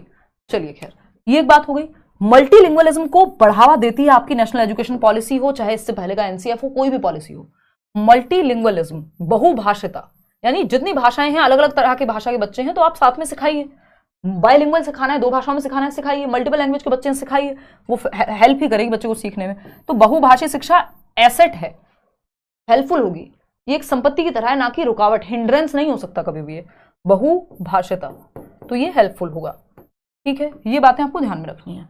और ये क्लासिकल लैंग्वेज वाला मैंने बता दिया, इनको प्रमोट करने की बात की गई है नेशनल एजुकेशन पॉलिसी में। नेशनल एजुकेशन पॉलिसी में जो स्ट्रक्चर था 10+2+3 का, स्कूल लेवल पे तो 10+2 ही था, 10वीं 10 साल की और ये 2 साल का आपका 11th-12th। अभी क्या है ये 5+3+3+4। ये मैंने आपको सिंपल ट्रिक बताई हुई है। 534 में 3 का स्क्वायर कर लेना, है ना, 534 और 3 जो है 2 बार आता है तो इसलिए इस पे स्क्वायर लगा लेना, आपको समझ आ जाएगा, क्योंकि कई बार लोग भूल जाते हैं इसमें भी। 534 से याद रखोगे, 2 बार 3 का स्क्वायर है बेसिकली। तो 5 साल की तो है FPMS से याद रखना है, फाउंडेशनल स्टेज, जिसमें आंगनवाड़ी है 2 साल की और फिर 3 साल की बेसिकली, फिर फर्स्ट और सेकेंड क्लास है, तो 5 साल ऐसे हो गए। फिर प्रेपरेटरी स्टेज है 3rd to 5th वाली, 3rd 4th 5th 3 साल हो गए। फिर मिडिल स्टेज है 6th 7th 8th, फिर 4 साल का आपका सेकेंडरी स्टेज है 9th to 12th। आपके पेपर में काम का यहीं तक आएगा, क्योंकि 9th to 12th के लिए आपका सीटेट अभी है नहीं, इस साल आ जाए तो बात अलग है। तो ये आपको ध्यान रखनी है, एटलीस्ट इतनी स्टेजेस। बाकी और क्या कह रही है national education policy, standardise test से फ्लेक्सिबिलिटी की तरफ जाइए, मानकीकृत परीक्षण से लचीलेपन की तरफ जाइए, फ्लेक्सिबिलिटी की तरफ। ये बातें हैं, बच्चे को सेंटर में रखना है, बेसिकली सिंपल बात। चलिए खैर, और एक और चीज है बहुत इंपॉर्टेंट जो नेशनल एजुकेशन पॉलिसी कहती है, पेपर में पूछा भी जा चुका है पहले, 360 डिग्री असेसमेंट, होलिस्टिक होना चाहिए आकलन आपका। बच्चा सेल्फ असेसमेंट भी करे, खुद को भी आकलन करे, उसके दोस्त भी उसको आकलन करे, यानी पीयर असेसमेंट, और उसका जो टीचर है वो भी उसका आकलन करे। तो ये 360 डिग्री या होलिस्टिक असेसमेंट हो जाएगा, और जिसमें बच्चे का दिमाग, कॉग्निशन, अफेक्टिव यानी उसके इमोशंस, और उसका साइकोमोटर यानी फिजिकल एक्टिविटी, हर एक पक्ष में करिकुलर और को करिकुलर एक्टिविटीज सबको हम इंक्लूड कर पाए। तो ये एक होलिस्टिक रिपोर्ट कार्ड बनेगा 360 डिग्री, जिसमें उसके सारे पहलू हैं। क्वेश्चन नंबर 19 देखिएगा, ये क्या कहता है, फटाफट से देखेंगे। ये कहता है विच of the following conditions of learning should be given maximum emphasis in schools, यानी स्कूल्स में कौन से स्ट्रेटेजीज को पढ़ाने की या कंडीशंस को सबसे ज्यादा बढ़ावा दिया जाना चाहिए जो बच्चे के भले में हो। सिंपल। पैसिव इमिटेशन, जहां बच्चा निष्क्रिय सो रहा है बैठ के, उसको कोई एक्टिविटी नहीं करा रहे, गलत है, बच्चे को एक्टिव रखना है हमें हर सिचुएशन में। Acquisition of skills and knowledge through interaction with the environment, हाँ बच्चा एक्टिव है, जहां बच्चा एक्टिव है वो सही है। परिवेश से सहभागिता द्वारा कौशलों और ज्ञानकार्जन, बच्चा सक्रिय रूप से कोई स्किल सीख रहा है, कोई एक्टिविटी कर रहा है, drawing, painting, sports, whatever, classroom में एक्टिव है, डिस्कशन, डिबेट, ये सब अच्छी बातें हैं। फिर भी बाकी के ऑप्शन देखते हैं। मेमोराइज करना, रट्टा लगाना, यहाँ बच्चा पैसिव है, पैसिव नहीं रखना, बच्चे को एक्टिव रखना है। Conditioning of behaviour through stimulus response, देखना, ध्यान रखना, ये कंडीशनिंग वर्ड एकदम नेगेटिव वर्ड है आपके पूरे पेपर के लिए।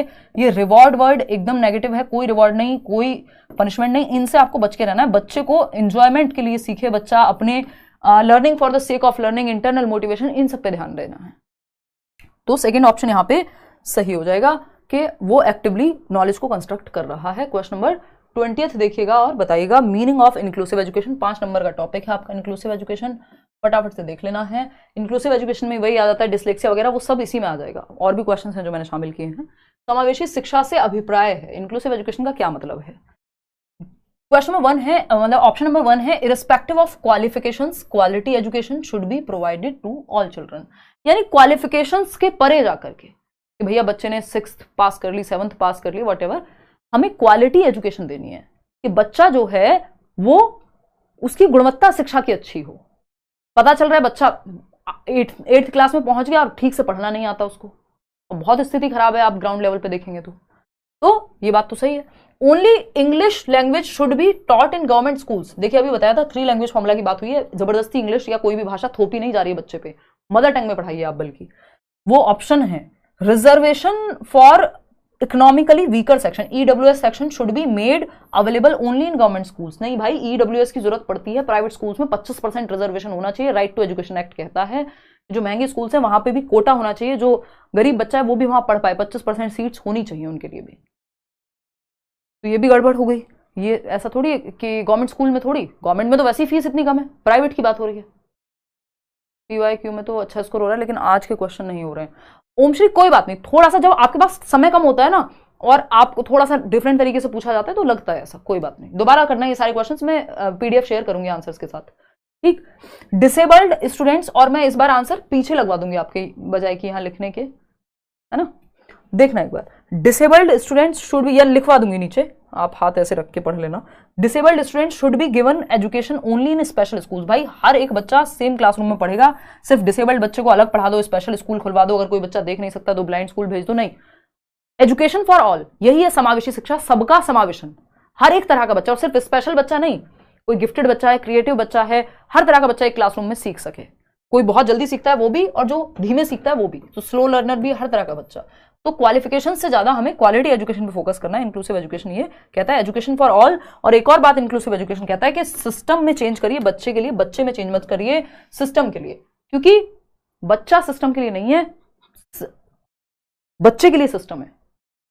अगेन मैं वो बात कहती हूँ, थोड़ा फनी भी लगता है भाई, इसलिए थोड़ी माँ बाप बच्चे पैदा करते हैं कि भाई साहब सिस्टम में भेजेंगे, वो एक विडंबना है या वैसी चीजें हैं, बट बच्चा दुनिया में आया उसके लिए तो सिस्टम बना है ना, इंसानों के लिए चीजें बनी ऐसा थोड़ी है, चीजों के लिए इंसान बना है, वो वैसे वाली बात है।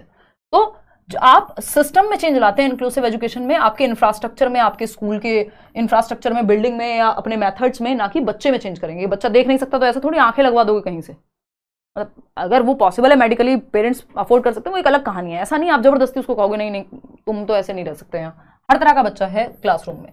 तो सिस्टम में चेंज होगा, change the system not the child. बच्चे को मत चेंज करिए, बच्चे के हिसाब से आप अपनी इंस्ट्रक्शन को, अपने मेथड्स को, अपने इंफ्रास्ट्रक्चर को, अपनी बिल्डिंग को, कहीं जरूरत है अगर लिफ्ट की, या फिर अगर लिफ्ट तो खैर में बहुत आगे चली गई, अभी जैसी स्थिति है गवर्नमेंट स्कूल्स में या नॉर्मल स्कूल्स में भी रैंप की, तो वो आप लेकर के आइए। कोई बच्चा है जो देख नहीं सकता, उसको ग्राउंड फ्लोर पे आप क्लासरूम दीजिए। अगर सीढ़ियां हैं स्कूल में तो, या फिर और इस तरह की कोई समस्या चलने फिरने में अगर बच्चों को दिक्कत है, कोई बच्चा है जिसको सुनने में दिक्कत है, उसको आगे बिठाइए। अगर जरूरत हो तो कुछ मशीन वगैरह का भी इस्तेमाल किया जा सकता है। तो आप बच्चे में नहीं चेंज कर सकते, सिस्टम में चेंज करिए। चलिए खैर, तो ये एक बात हुई। क्वेश्चन नंबर 21 देखिएगा, seriation in Jean Piaget's theory refers to. बहुत ही आसान सा क्वेश्चन है, एकदम लड्डू क्वेश्चन है, थोड़ा सा आपको मजा आएगा ये क्वेश्चन करने में। जल्दी से जवाब दो, बहुत भूख लगी है। आपका बॉयफ्रेंड है क्या? बस यही कर लो, पढ़ मत लेना, अभी पेपर की चिंता नहीं है इनको, 2 दिन बाद 4 दिन बाद पेपर है ना। इनको मेरे बॉयफ्रेंड की चिंता है, जीवन चल नहीं पा रहा है, इनको बॉयफ्रेंड बताने। देखो एक बार, है यहाँ खून बढ़ रहा है जैसे तैसे, देखो एक बार।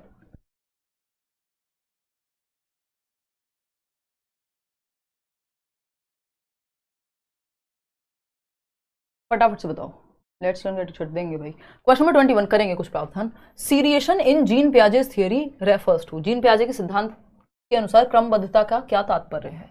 अभी बताया था ना, सीरिएशन कहाँ आता है? 7 से 11 वर्ष में, कॉन्क्रीट ऑपरेशनल मूर्त संक्रियात्मक अवस्था, ठीक है ना। The ability to spatially map places like one's school, ये सीरिएशन नहीं है, दिस इज माइंड मैपिंग एक तरह से, ठीक। आते हैं the ability to order objects based on one dimension, for example length. हाँ, लेंथ के बेसिस पे, एक डायमेंशन के बेसिस पे आप चीजों को ऑर्डर में लगा पा रहे हैं कि घटते क्रम में या बढ़ते क्रम में, ठीक है। ये इससे बड़ा, फिर ये पेन इससे बड़ा, इसकी हाइट मान लीजिए 4 बच्चे हैं तो सबसे जो लाइन लगवाते हैं मान लीजिए, वो भी सीरिएशन का ही उदाहरण है कि जो जिनकी हाइट ज्यादा है वो बच्चे पीछे खड़े होते हैं, है ना। या उल्टी लगवाओगे अगर तो सबसे, फिर उस तरह से कि सबसे लंबे बच्चों को आगे खड़ा कर रहे हो, तो वो असेंडिंग डिसेंडिंग का उदाहरण है कि 1 से 100 तक गिनती है, 100 से 1 तक। फिर the ability to take the perspective of others, इसको ये ईगोसेंट्रिज्म का ऑपोजिट हो गया। ईगोसेंट्रिज्म अहम केंद्रित कहाँ होता है बच्चा? प्री ऑपरेशनल स्टेज में 2 से 7 वर्ष में, उसके एंड तक जाते जाते ये जाने लगता है। या सेंट्रेशन का गुण डिसेंटर होने लगता है कि वो दूसरे पर्सपेक्टिव से देख पाए। A narrative form of thinking used in story telling, नहीं उसको नहीं कहते हैं कि एक नैरेटिव फॉर्म ऑफ थिंकिंग की बात हो रही है। तो सिंपल है कि आप लेंथ के आधार पे मान लीजिए, या कोई भी एक क्वालिटी के आधार पे आप क्रम में लगा रहे हैं। फटाफट से बताइएगा, फिर आगे बढ़ेंगे। नींद आ रही है? हाँ, पेपर में नींद तो आएगी, अब पढ़ लो यार, इतनी मुश्किल से पढ़ाने का मौका मिला मुझे, कितनी क्लासेस लेनी थी, ले नहीं पाई हूँ, तो पढ़ लो यार। देखो डिक्लेरेटिव नॉलेज जो टीना चौधरी आप पूछ रहे हो, घोषणात्मक ज्ञान, और दूसरा होता है कुछ तो प्रोसीजरल नॉलेज। प्रोसीजरल और डिक्लेरेटिव नॉलेज, इसमें बेटर है प्रोसीजरल नॉलेज। डिक्लेरेटिव या घोषणात्मक ज्ञान वो होता है जिसमें आपने डेफिनेशंस याद की हुई हैं, या फिर आपने जो भी थियोरेटिकल है एक तरह से। प्रोसीजरल है आपको हाउ पता है इस चीज का, साइकिल कैसे चलाते हैं, प्रोसीजर है, स्टेप 1 स्टेप 2 स्टेप 3। तो प्रोसीजरल थोड़ा बेटर है कि बच्चों को पता हो कि चीजें कैसे हो रही हैं। डिक्लेरेटिव में थोड़ा वो थियोरेटिकल हो जाता है, तो बेटर इज घोषणात्मक से बेहतर है ये प्रोसीजरल प्रक्रियात्मक ज्ञान, ठीक है। मैराथन देख लोगे तो ये सब चीजें हो जाएंगी क्लियर। क्वेश्चन नंबर 22 देखिए फटाफट से। विच of the following is an essential characteristic of creativity? Creativity यानी रचनात्मकता। एक क्वेश्चन आता है, रचनात्मकता मतलब कुछ नया क्रिएट करना, कुछ डिफरेंट लाना। अगर हम इसकी बात करें तो कौन सा एक कैरेक्टरिस्टिक है या विशेषता है क्रिएटिविटी की? सेंट्रेशन इन थॉट। अगर थॉट सेंटर्ड है आपका, यानी एक ही चीज पे फिक्स्ड हो गए, बाकी पहलू देख ही नहीं पा रहे, तो क्रिएटिविटी कुछ नया कभी नहीं आएगा, क्योंकि आपका दिमाग दिशाओं में सोच ही नहीं पाता। तो सेंट्रेशन तो दुश्मन है। ये जो दिखने में विचार में एकाग्रता लग रही है, ये नेगेटिव है, क्योंकि सारा ध्यान अगर आपका एक ही चीज पे फोकस्ड है, कुछ नया सोच ही नहीं पाओगे, तो ये वो वाली बात हो गई। अभिसारी सोच, कन्वर्जेंट थिंकिंग भी दुश्मन है क्रिएटिविटी की। कुछ नया नहीं आएगा अगर आप दिशाओं से एक ही पॉइंट पे सोचते रहेंगे। अगर आप सिर्फ एमसीक्यू ही सॉल्व करते रहेंगे, कहां से एक नया एस्से राइटिंग कर पाएंगे आप? डाइवर्जेंट थिंकिंग तो लगी नहीं रही। इंपल्सिवनेस, कि बस इंपल्सिवली आपका इमोशंस पे भी कंट्रोल नहीं है, अपने इंपल्स पे कंट्रोल नहीं है, थोड़ा पेशेंस के साथ नहीं सोच पा रहे हैं, तो ये भी कोई बहुत पॉजिटिव बात नहीं है क्रिएटिविटी के लिए। थोड़ा पेशेंस रखना पड़ता है, कई बार आप पूरा पूरा दिन लगाते हैं तब भी सॉल्यूशन नहीं निकलता किसी चीज का, कुछ नया नहीं हाथ में आता। डाइवर्जेंट थिंकिंग यानी अपसारी सोच, या भिन्न लिखा हुआ है यहाँ पे, अपसारी, दिशाओं में फैली हुई, अलग अलग दिशाओं में, आउट ऑफ द बॉक्स एक तरह से, यानी बॉक्स के बाहर, आउट ऑफ द बॉक्स, दिशाओं में। एक चीज पे 5 विचार हैं आपके पास, अपने विचार, ओपन एंडेड है ये, तो इसमें आप थोड़ा नया सोच पाएंगे। डाइवर्जेंट, डीसी साथ चलता है, सीसी नहीं, यानी कन्वर्जेंट थिंकिंग साथ नहीं जाती, क्रिएटिविटी के साथ डाइवर्जेंट थिंकिंग जाती है, ऐसा जॉय पॉल गिलफर्ड कहते हैं। डाइवर्जेंट थिंकिंग का डायरेक्ट रिलेशन है किसके साथ? क्रिएटिविटी के साथ। इसका मतलब ये नहीं कि हर डाइवर्जेंट थिंकर जो है क्रिएटिव ही होगा, जो दिशाओं में सोचता है कुछ नया ही सोचेगा हर बार, लेकिन कोई भी व्यक्ति जो क्रिएटिव है वो डाइवर्जेंट थिंकर ही होगा, क्योंकि रचनात्मक नहीं हो सकते आप बिना दिशाओं में सोचे। ठीक, चलिए खैर, जैसे रचनात्मकता का एक सिंपल उदाहरण आपका ये लेट्स लर्न चैनल ही है ना। और चलिए, मतलब एक ये सिंपल उदाहरण है, ऐसे बहुत सारे उदाहरण हैं। चलिए खैर, कभी आएंगे इस पर चर्चा करेंगे, अभी समय की कमी है। The primary objective of continuous and holistic evaluation is, सतत एवं समग्र मूल्यांकन का प्राथमिक उद्देश्य। कॉन्टिन्यूअस एंड कॉम्प्रिहेंसिव इवैल्यूएशन यानी लगातार हो इवैल्यूएशन और संपूर्ण पक्षों में हो, हर एक पहलू को हम देख पाए। Assessing students understanding and adapting curriculum and pedagogy accordingly, यानी बच्चे की समझ को समझ पा रहे हैं और उसको देख करके। डिक्लेयरिंग स्टूडेंट सक्सेसफुल या फेलियर, ये एकदम खराब है। कंपेयर करना एकदम नेगेटिव है। क्लासिफाई करना, बांट दिया आपने, ये टॉपर है, ये फलाना, नहीं। तो आप बच्चे की अंडरस्टैंडिंग को और करिकुलम में उस हिसाब से चेंज ला पा रहे हैं, यानी करिकुलर और को करिकुलर, यानी पढ़ना लिखना और उसके अलावा स्पोर्ट्स में अच्छा है या किसी भी चीज में, उसके बाकी पहलुओं को भी, उसके दिमाग के अलावा बाकी एस्पेक्ट्स जो है, इमोशंस है, साइकोमोटर एक्टिविटीज है, हर एक पक्ष को आप ला पा रहे हैं। क्वेश्चन नंबर 24, लेव Vygotsky offered a theory of cognitive development along the principle of. Vygotsky ने संज्ञानात्मक सिद्धांत, देखिए वाइगोस्की की थियोरी के नाम में कहीं कॉग्निटिव डेवलपमेंट नहीं है, जैसे पियाजे की थियोरी के नाम में कॉग्निटिव डेवलपमेंट है, पियाजेज कॉग्निटिव डेवलपमेंट, जिसमें 4 स्टेजेस हैं।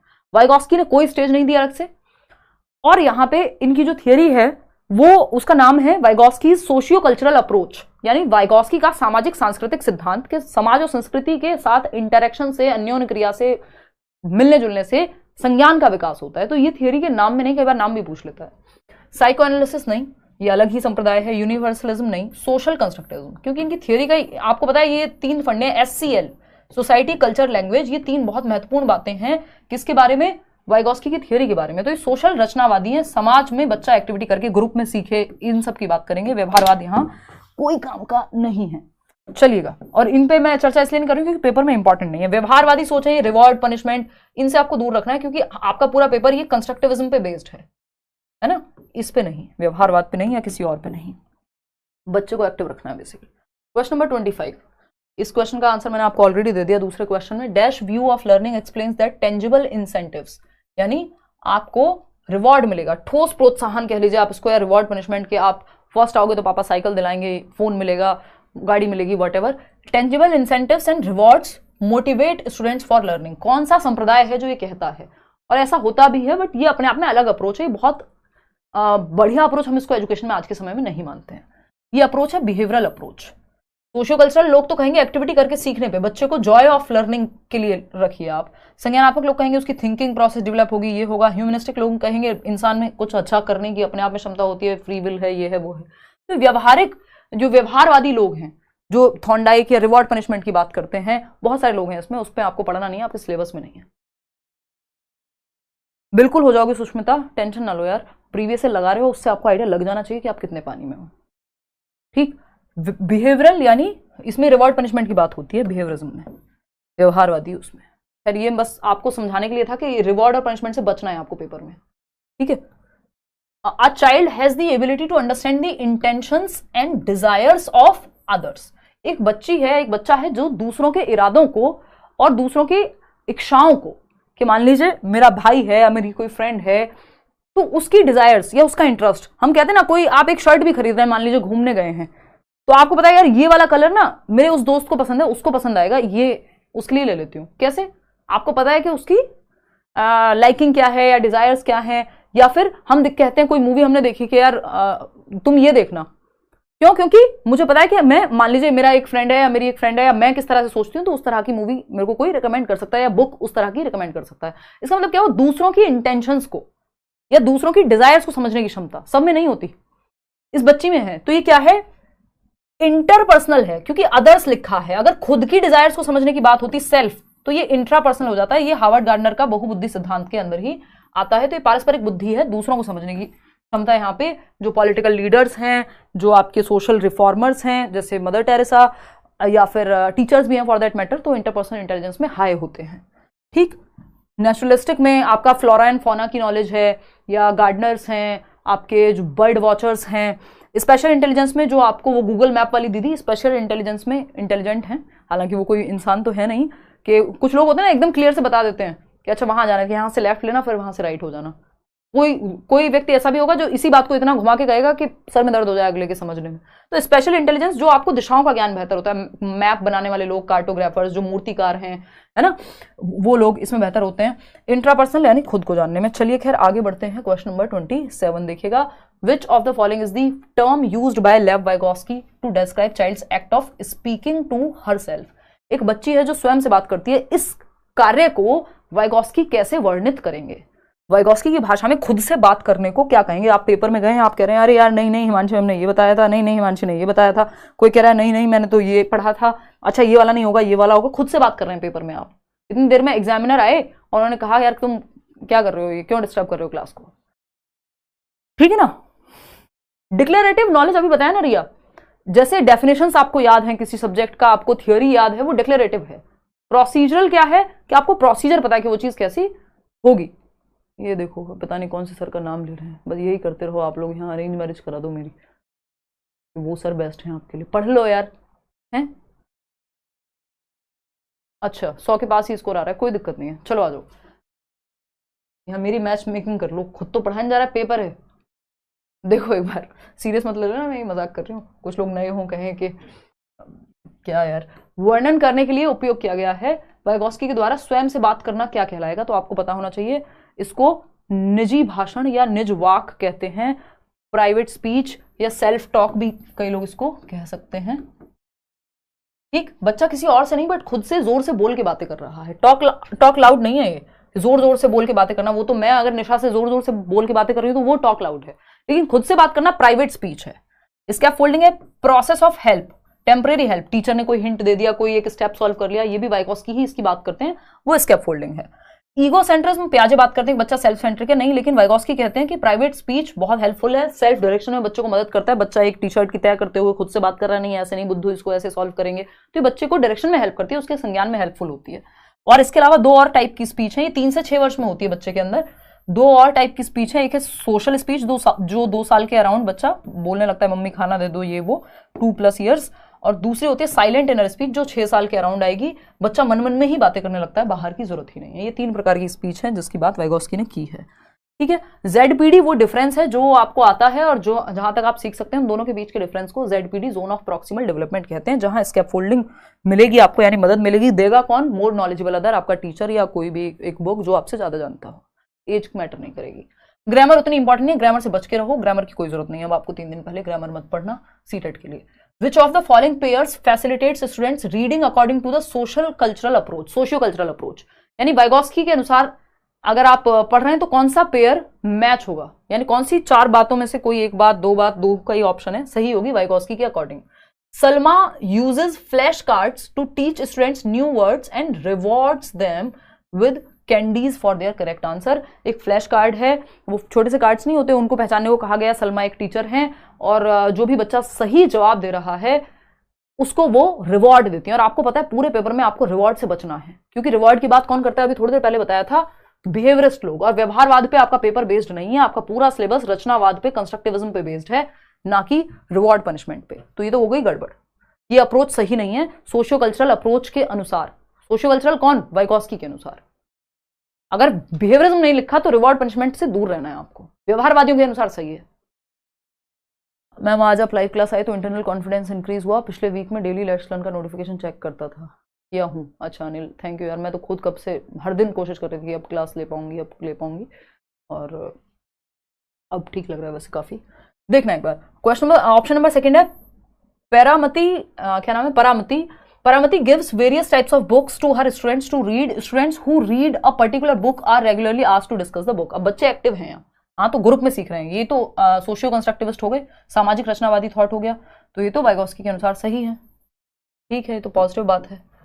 Arundhati emphasizes the use of context clues to understand the meaning of new words. Arundhati एक बच्ची है या टीचर है जो भी है, नए शब्दों का अर्थ समझने के लिए संदर्भ यानी कॉन्टेक्स्ट में सीखना, मीनिंग मेकिंग करना, अर्थ निर्माण करना, संदर्भ में सीखना, ये सब पॉजिटिव बातें हैं रचनावादियों के अनुसार कि आप संदर्भ में समझा रहे हैं कोई बात, ये भी पॉजिटिव है। Rekha gives her students 5 times write the words, 5 बार लिखो, 10 बार लिखो, एकदम रट्टाफिकेशन वाली चीज है। और रटंत विद्या चलंत नहीं, रोट मेमोराइजेशन नहीं, मीनिंग मेकिंग रियल लाइफ से जोड़ के पढ़ाना है। तो 2nd और 3rd ही यहाँ पे सही लग रहे हैं। सेकंड थर्ड कहीं है ऑप्शन में? हाँ, fourth option is the right answer. चलिए क्या खैर आगे बढ़ेंगे। क्वेश्चन नंबर 29 देखिएगा, बस हम सेशन को के अंत की तरफ ही बढ़ रहे हैं। 5 year old नसीमा, 5 साल की बच्ची है Naseema, feels that if a ball of clay is pressed and transformed into a snake, the clay expands। ये क्वेश्चन अलग अलग तरह से अलग अलग एग्जाम्स में पूछा जा चुका है।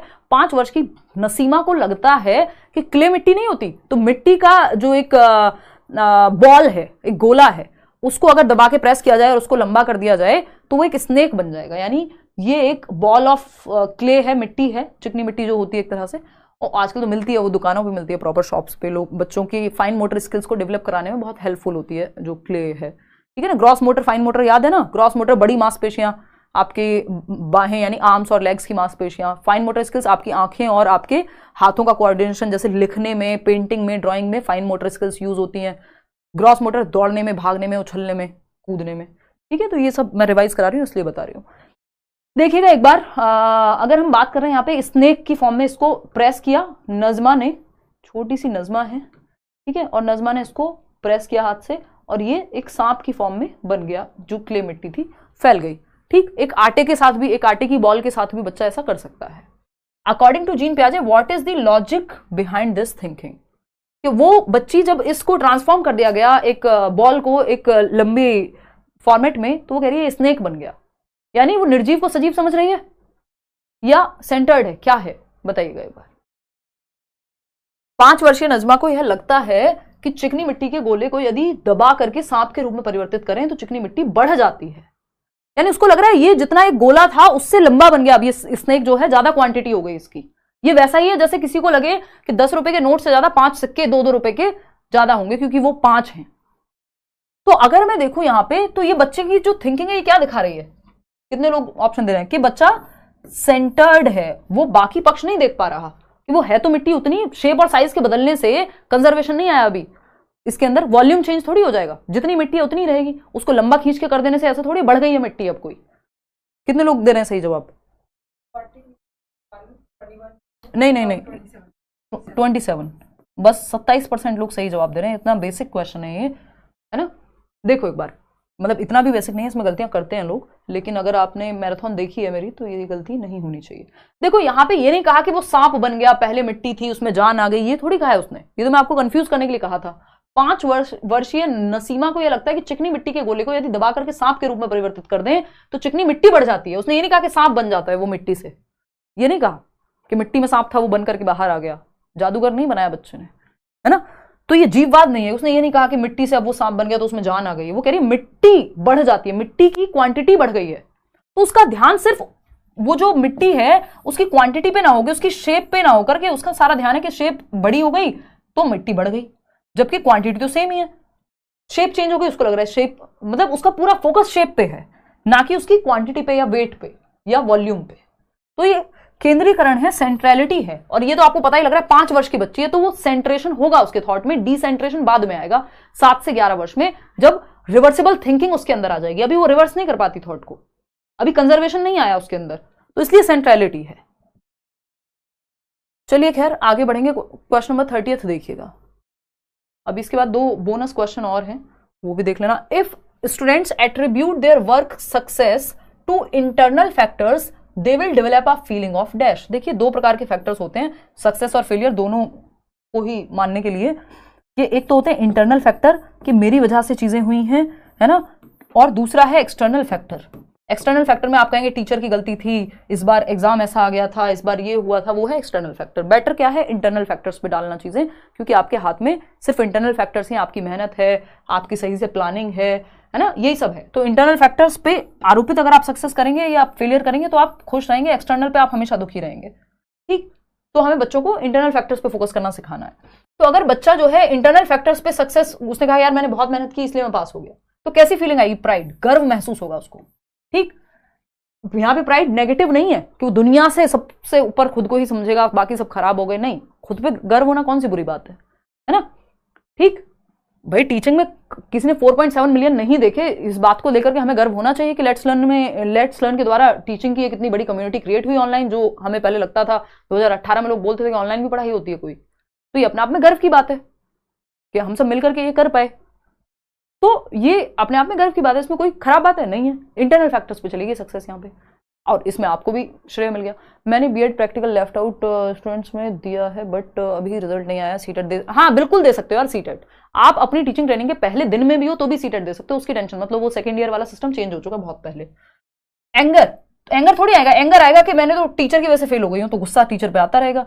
शेम, ईगरनेस, देखो शेम यहां पे आ सकती थी यदि सक्सेस की जगह फेलियर लिखा होता। सक्सेस में शेम थोड़ी फील होगी आपको खुद पे, फेलियर में तो हो भी सकती है, प्राइड फील होगा, ठीक है ना। तो first option is the right answer, गर्व महसूस होगा। अगर फेलियर होता तो शर्म महसूस हो सकती थी, क्योंकि इंटरनल फैक्टर्स पे आपने डाला है। क्वेश्चन नंबर 31 देखना, a child is facing regular difficulty in writing, बच्चे को रोज लिखने में दिक्कत हो रही है।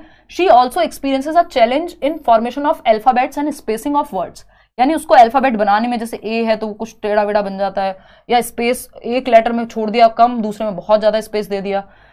These characteristics hints towards which of the following learning disabilities? कुछ लर्निंग डिसेबिलिटीज होती हैं, कौन सी डिसेबिलिटी को दर्शाता है? तो ये दर्शाएगा आपका, हाँ आउट ऑफ 30 कितने आए वो तो आप बता ही देना, बट ये 2 क्वेश्चन और कर लो, ठीक है, डायरेक्ट 32 में से भी बता सकते हो। तो ये डिस्ग्राफिया है, लिखने की समस्या है बच्चे को, स्पेस कितना देना है, फॉर्म करने में, लेटर बनाने में उसको दिक्कत हो रही है, डिस्ग्राफिया है, लेखन संबंधी विकार है। इसकी राइटिंग बच्चे की जनरली इलेजिबल होती है, पढ़ने योग्य नहीं होती, आप पढ़ नहीं पाएंगे, डॉक्टर्स वाली राइटिंग हो जाएगी एक तरह से। उदाहरण के लिए डिसकैलकुलिया है, मैथमेटिक्स में कैलकुलेशन में दिक्कत। डिसलेक्सिया है, रीडिंग में दिक्कत, और रीडिंग की वजह से लिखने में दिक्कत, तो इसी में आ जाएगा डिसलेक्सिया में। एडीएचडी में बच्चा टिक के नहीं बैठ पाता ज्यादा देर, ठीक है जी। डिसप्रेक्सिया होता है, उसमें मोटर स्किल्स, बच्चे को टाई बांधने में, शर्ट के बटन लगाने में, शू लेसेस बांधने में, वो डिसप्रेक्सिया है।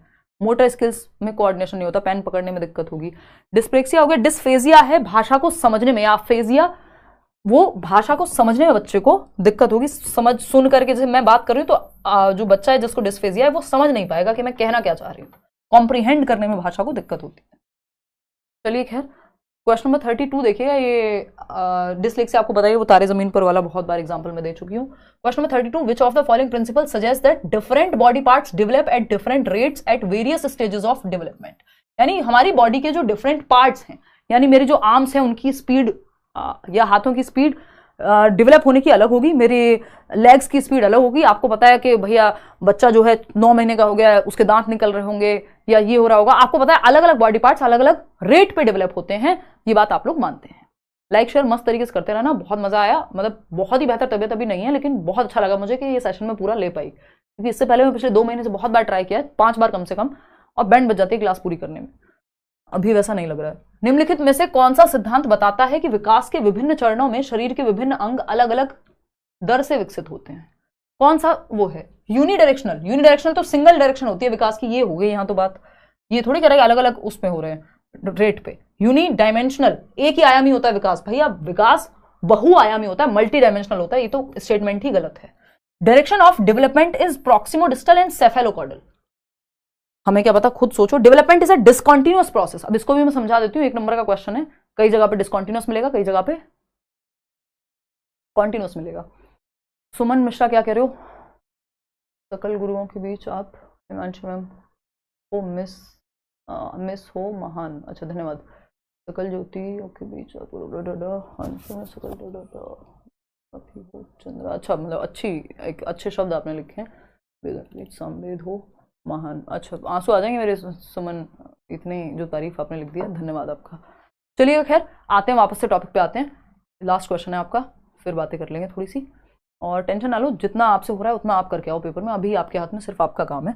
देखना एक बार, development is a discontinuous process. देखिए डिसकंटिन्यूअस का मतलब ये नहीं होता कि अलग अलग पार्ट्स आपके अलग अलग रेट पे डेवलप हो। डिसकंटिन्यूअस होगा जब आपको स्टेज थियरिस्ट की बात हो, जैसे प्याजे के बारे में लिखा हो तो वो डेवलपमेंट को डिसकंटिन्यूअस मानेंगे कि स्टेजेस में ब्रेक हो के चलता है, वैसे जीवन पर्यंत चलेगा। कॉन्टिन्यूअस अगर वाइगॉस्की लिखा है तो कॉन्टिन्यूअस, प्याजे लिखा है तो डिसकंटिन्यूअस। जो स्टेज थियरिस्ट हैं, जो स्टेज में विभाजित होकर डेवलपमेंट होता है, वो डिसकंटिन्यूअस मानते हैं विकास को। जो स्टेज की बात नहीं करते जैसे वाइगॉस्की, वो कॉन्टिन्यूअस यानी सतत मानते हैं। सतत का डायग्राम कुछ ऐसा बनेगा और डिसकंटिन्यूअस का ऐसा बनेगा, कई बार पूछ भी सकता है इस चीज को, ठीक है। तो direction of development is proximodistal and cephalocaudal, यही ऑप्शन बचता है कि विकास की जो दिशा है वो प्रॉक्सिमोडिस्टल और सेफेलोकॉर्डल है।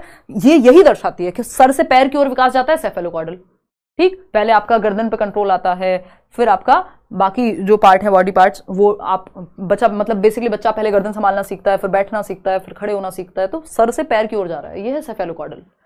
प्रॉक्सिमोडिस्टल क्या है कि पहले आपके हार्ट के आसपास सेंटर ऑफ द बॉडी से बाहर की तरफ कंट्रोल आ रहा है कि पहले आपकी स्पाइनल कॉर्ड जो रीढ़ की हड्डी है, हार्ट है, ये सब डेवलप होगा विकास के समय, और फिर आपके इन कंधों पे कंट्रोल आएगा, फिर कंधों से आपकी भुजाओं पे कंट्रोल आएगा, आर्म्स पे आएगा, उसमें भी फिर एल्बोज पे आएगा, फिर एल्बो के बाद आगे जाएगा वो आपकी कलाई पे कंट्रोल आएगा, कलाई के बाद या रिस्ट के बाद अगर मैं देखूं तो आपकी फिंगर्स पे कंट्रोल आएगा। तो ये सेंटर से पेरिफेरी, सेंटर क्या है बॉडी का, ये सेंटर के पास है ना ये कंधे, फिर उसके बाद ये एक्सट्रीम की तरफ जा रहे हैं, एक्सट्रीमिटीज की तरफ। तो ये कि अलग अलग बॉडी पार्ट्स अलग अलग रेट पे डेवलप होंगे, कि पहले मान लीजिए सेंटर के पास वाली जगहें डेवलप होंगी, फिर बाद में ये तेजी से डेवलप होगा। तो वो रेट वाली बात यहाँ पे, ये प्रिंसिपल ऑफ डायरेक्शन है। विकास के कई सारे सिद्धांत हैं, उसमें एक सिद्धांत होता है प्रिंसिपल ऑफ डायरेक्शन, दिशा का सिद्धांत, कि विकास की दिशा क्या होती है। तो यहाँ पे दिशा हमें पता होती है, दिशा पता नहीं है ऐसा बिल्कुल भी नहीं है। यहाँ पे प्रिंसिपल ऑफ डायरेक्शन बहुत ही गंदा जोक था, पीछे था एकदम, बट आप मैनेज कर लीजिएगा, याद रहेगा आपको। प्रिंसिपल ऑफ डायरेक्शन भी अगर मैं बात करूं, ये लुक्स देने की जरूरत नहीं है निशा। सेफेलोकॉर्डल, सेफेलोकॉर्डल, सेफेल का मतलब ये खोपड़ी, ब्रेन से हेड टू टो जाना विकास का, लॉन्गिट्यूडिनल भी कह देते हैं इसको, सिर से पैर, हेड टू टो, सिर से पैर की ओर, कि पहले बच्चा सर संभालना सीखता है, फिर गर्दन में कंट्रोल, फिर ये वाला बॉडी पार्ट, फिर टांगों पे, फिर वो खड़े होना सीखेगा। ठीक, तो ये हुआ सेफेलोकॉर्डल। प्रॉक्सिमोडिस्टल क्या है, ये नियर टू फार भी कहते हैं इसको, समीपस्थ दूरस्थ विकास कह देते हैं। सेफेलोकॉर्डल को सिरोध पदोन्मुखी कहते हैं, क्योंकि सर से पद की ओर, पैर की ओर। प्रॉक्सिमोडिस्टल है सेंटर से पेरिफेरी, यानी आपका हार्ट, स्पाइनल कॉर्ड, कंधे, शोल्डर्स जिसको हम कह रहे हैं, फिर आपकी आर्म्स, फिर फिंगर्स पे कंट्रोल। तो नियर टू फार, सेंटर से फार की ओर। तो ये दोनों दिशाएं हैं विकास की, जिससे हमें पता चलता है कि विकास में, विकास की प्रक्रिया में अलग अलग बॉडी पार्ट्स अलग अलग रेट पे डेवलप होते हैं। क्लियर है? कोई दिक्कत, परेशानी, दर्द, समस्या यहाँ तक किसी को हो तो बता दीजिए। 28 आया है, 31 में से 32 आया है, 27 आया है, किसी का बहुत ही दिल विल बना के भेजा है। Thank you so much. इस सेशन को समझने के लिए ज़रूर देखिएगा। अच्छा, इंग्लिश में डिसकॉन्टिन्यूस दिया है और हिंदी में सतत, मैं देख लेती हूँ। जियांकित टेक्निकल, भाई साहब नाम तो आपके खतरनाक खतरनाक है। देख लो यहाँ पे, डेवलपमेंट इज अ कॉन्टिन्यूस। देखो कॉन्टिन्यूस भी होता है ना, यहाँ पे सतत भी लिखा हो तब भी जो पूछा है उससे मैच नहीं होगा। ये असतत है, हो जाता है कई बार ट्रांसलेशन में ऐसा। पेपर में भी आपको इंग्लिश वाली साइड को ही फाइनल मानना है। अगर इंग्लिश में गलती, हिंदी में गलती है तो इंग्लिश को ही फाइनल माना जाता है, कोई भी एग्जाम हो आपका गवर्नमेंट का। ठीक है ना? चलिएगा, खैर आउट ऑफ 32 कितने क्वेश्चन आपके ठीक हुए वो आप बताइएगा। इसका जो पीडीएफ है, ये सेशन का पूरा जो ये क्वेश्चन का पीडीएफ है, ये आपको let's learn square Telegram channel 9,20,000 या मतलब लार्जेस्ट चैनल है अगर हम टीचिंग की बात करें इन जनरल एग्जाम्स की। प्लीज़ किसी भी फेक चैनल से मत जुड़ेगा। इसको बताने का एक मकसद ये भी है। आउट ऑफ 32 क्वेश्चंस कितने आपके ठीक हुए वो आप कमेंट्स में ज़रूर बता के जाइएगा। और ऑल द बेस्ट मेरी तरफ से। एक सेशन में पूरी कोशिश रखूँगी रहेगी मेरी कि 5 तारीख को, परसों, आप पेपर कैसे अटैम्प्ट करें उन चीज़ों पे हम फोकस करें। आपका एडमिट कार्ड भी तभी आ जाएगा 5 को ही, और उसके बाद फिर आप पेपर दे करके आएंगे। इस बार थोड़ा सा असुविधा हुई आप लोगों को, उसके लिए खेद है तबीयत की वजह से मेरी। बट जो नोट्स आपको टेलीग्राम पे दिए हुए हैं, जो मैराथन सेशंस हैं 5, इनको प्लीज़ अभी भी देख लीजिए। अगर आप सोच रहे हैं आपके हाथ से पेपर निकल गया और आप इतना भी अभी देख लेते हैं, वो नोट्स पढ़ लेते हैं, मुश्किल से 100 पेज में सारे सब्जेक्ट खत्म हो जाएंगे, है ना? तो भी आप बहुत कुछ, मतलब कई लोग के साथ हुआ है कि उनका पेपर भी क्लियर हुआ है। ठीक है ना? वो आपकी ग्रास्प करने की क्षमता पे भी डिपेंड करेगा। लाइक शेयर सब्सक्राइब आप कर दीजिएगा। बाकी बी और ओन कांस्टेंट, अपने साथ बने रहें। समय खराब हो, अच्छा हो, बहुत अच्छा हो, बहुत बुरा हो, दुनिया आपके साथ हो ना हो, आप अपने साथ रहिए। पेपर में बढ़िया से दिमाग को लेकर के जाइए अपने, और पेपर करके आइए। बाकी सारी चीज़ें बाहर छोड़ जाइए। चलिए, टेक केयर, धन्यवाद। मिलेंगे परसों, मिलेंगे एक बार। और प्रीवियस वीडियोज़ प्लीज़ आप देख लीजिए अगर ना देखी हो तो। Thank you. और पहले से हार मत मान के बैठिए कि अब तो नहीं होगा, पढ़ा नहीं है ठीक से, नंबर कम आ रहे हैं, कुछ नहीं। अब आपको पेपर दे के आना है, और जितना जब तक पढ़ा जा रहा है पढ़िए।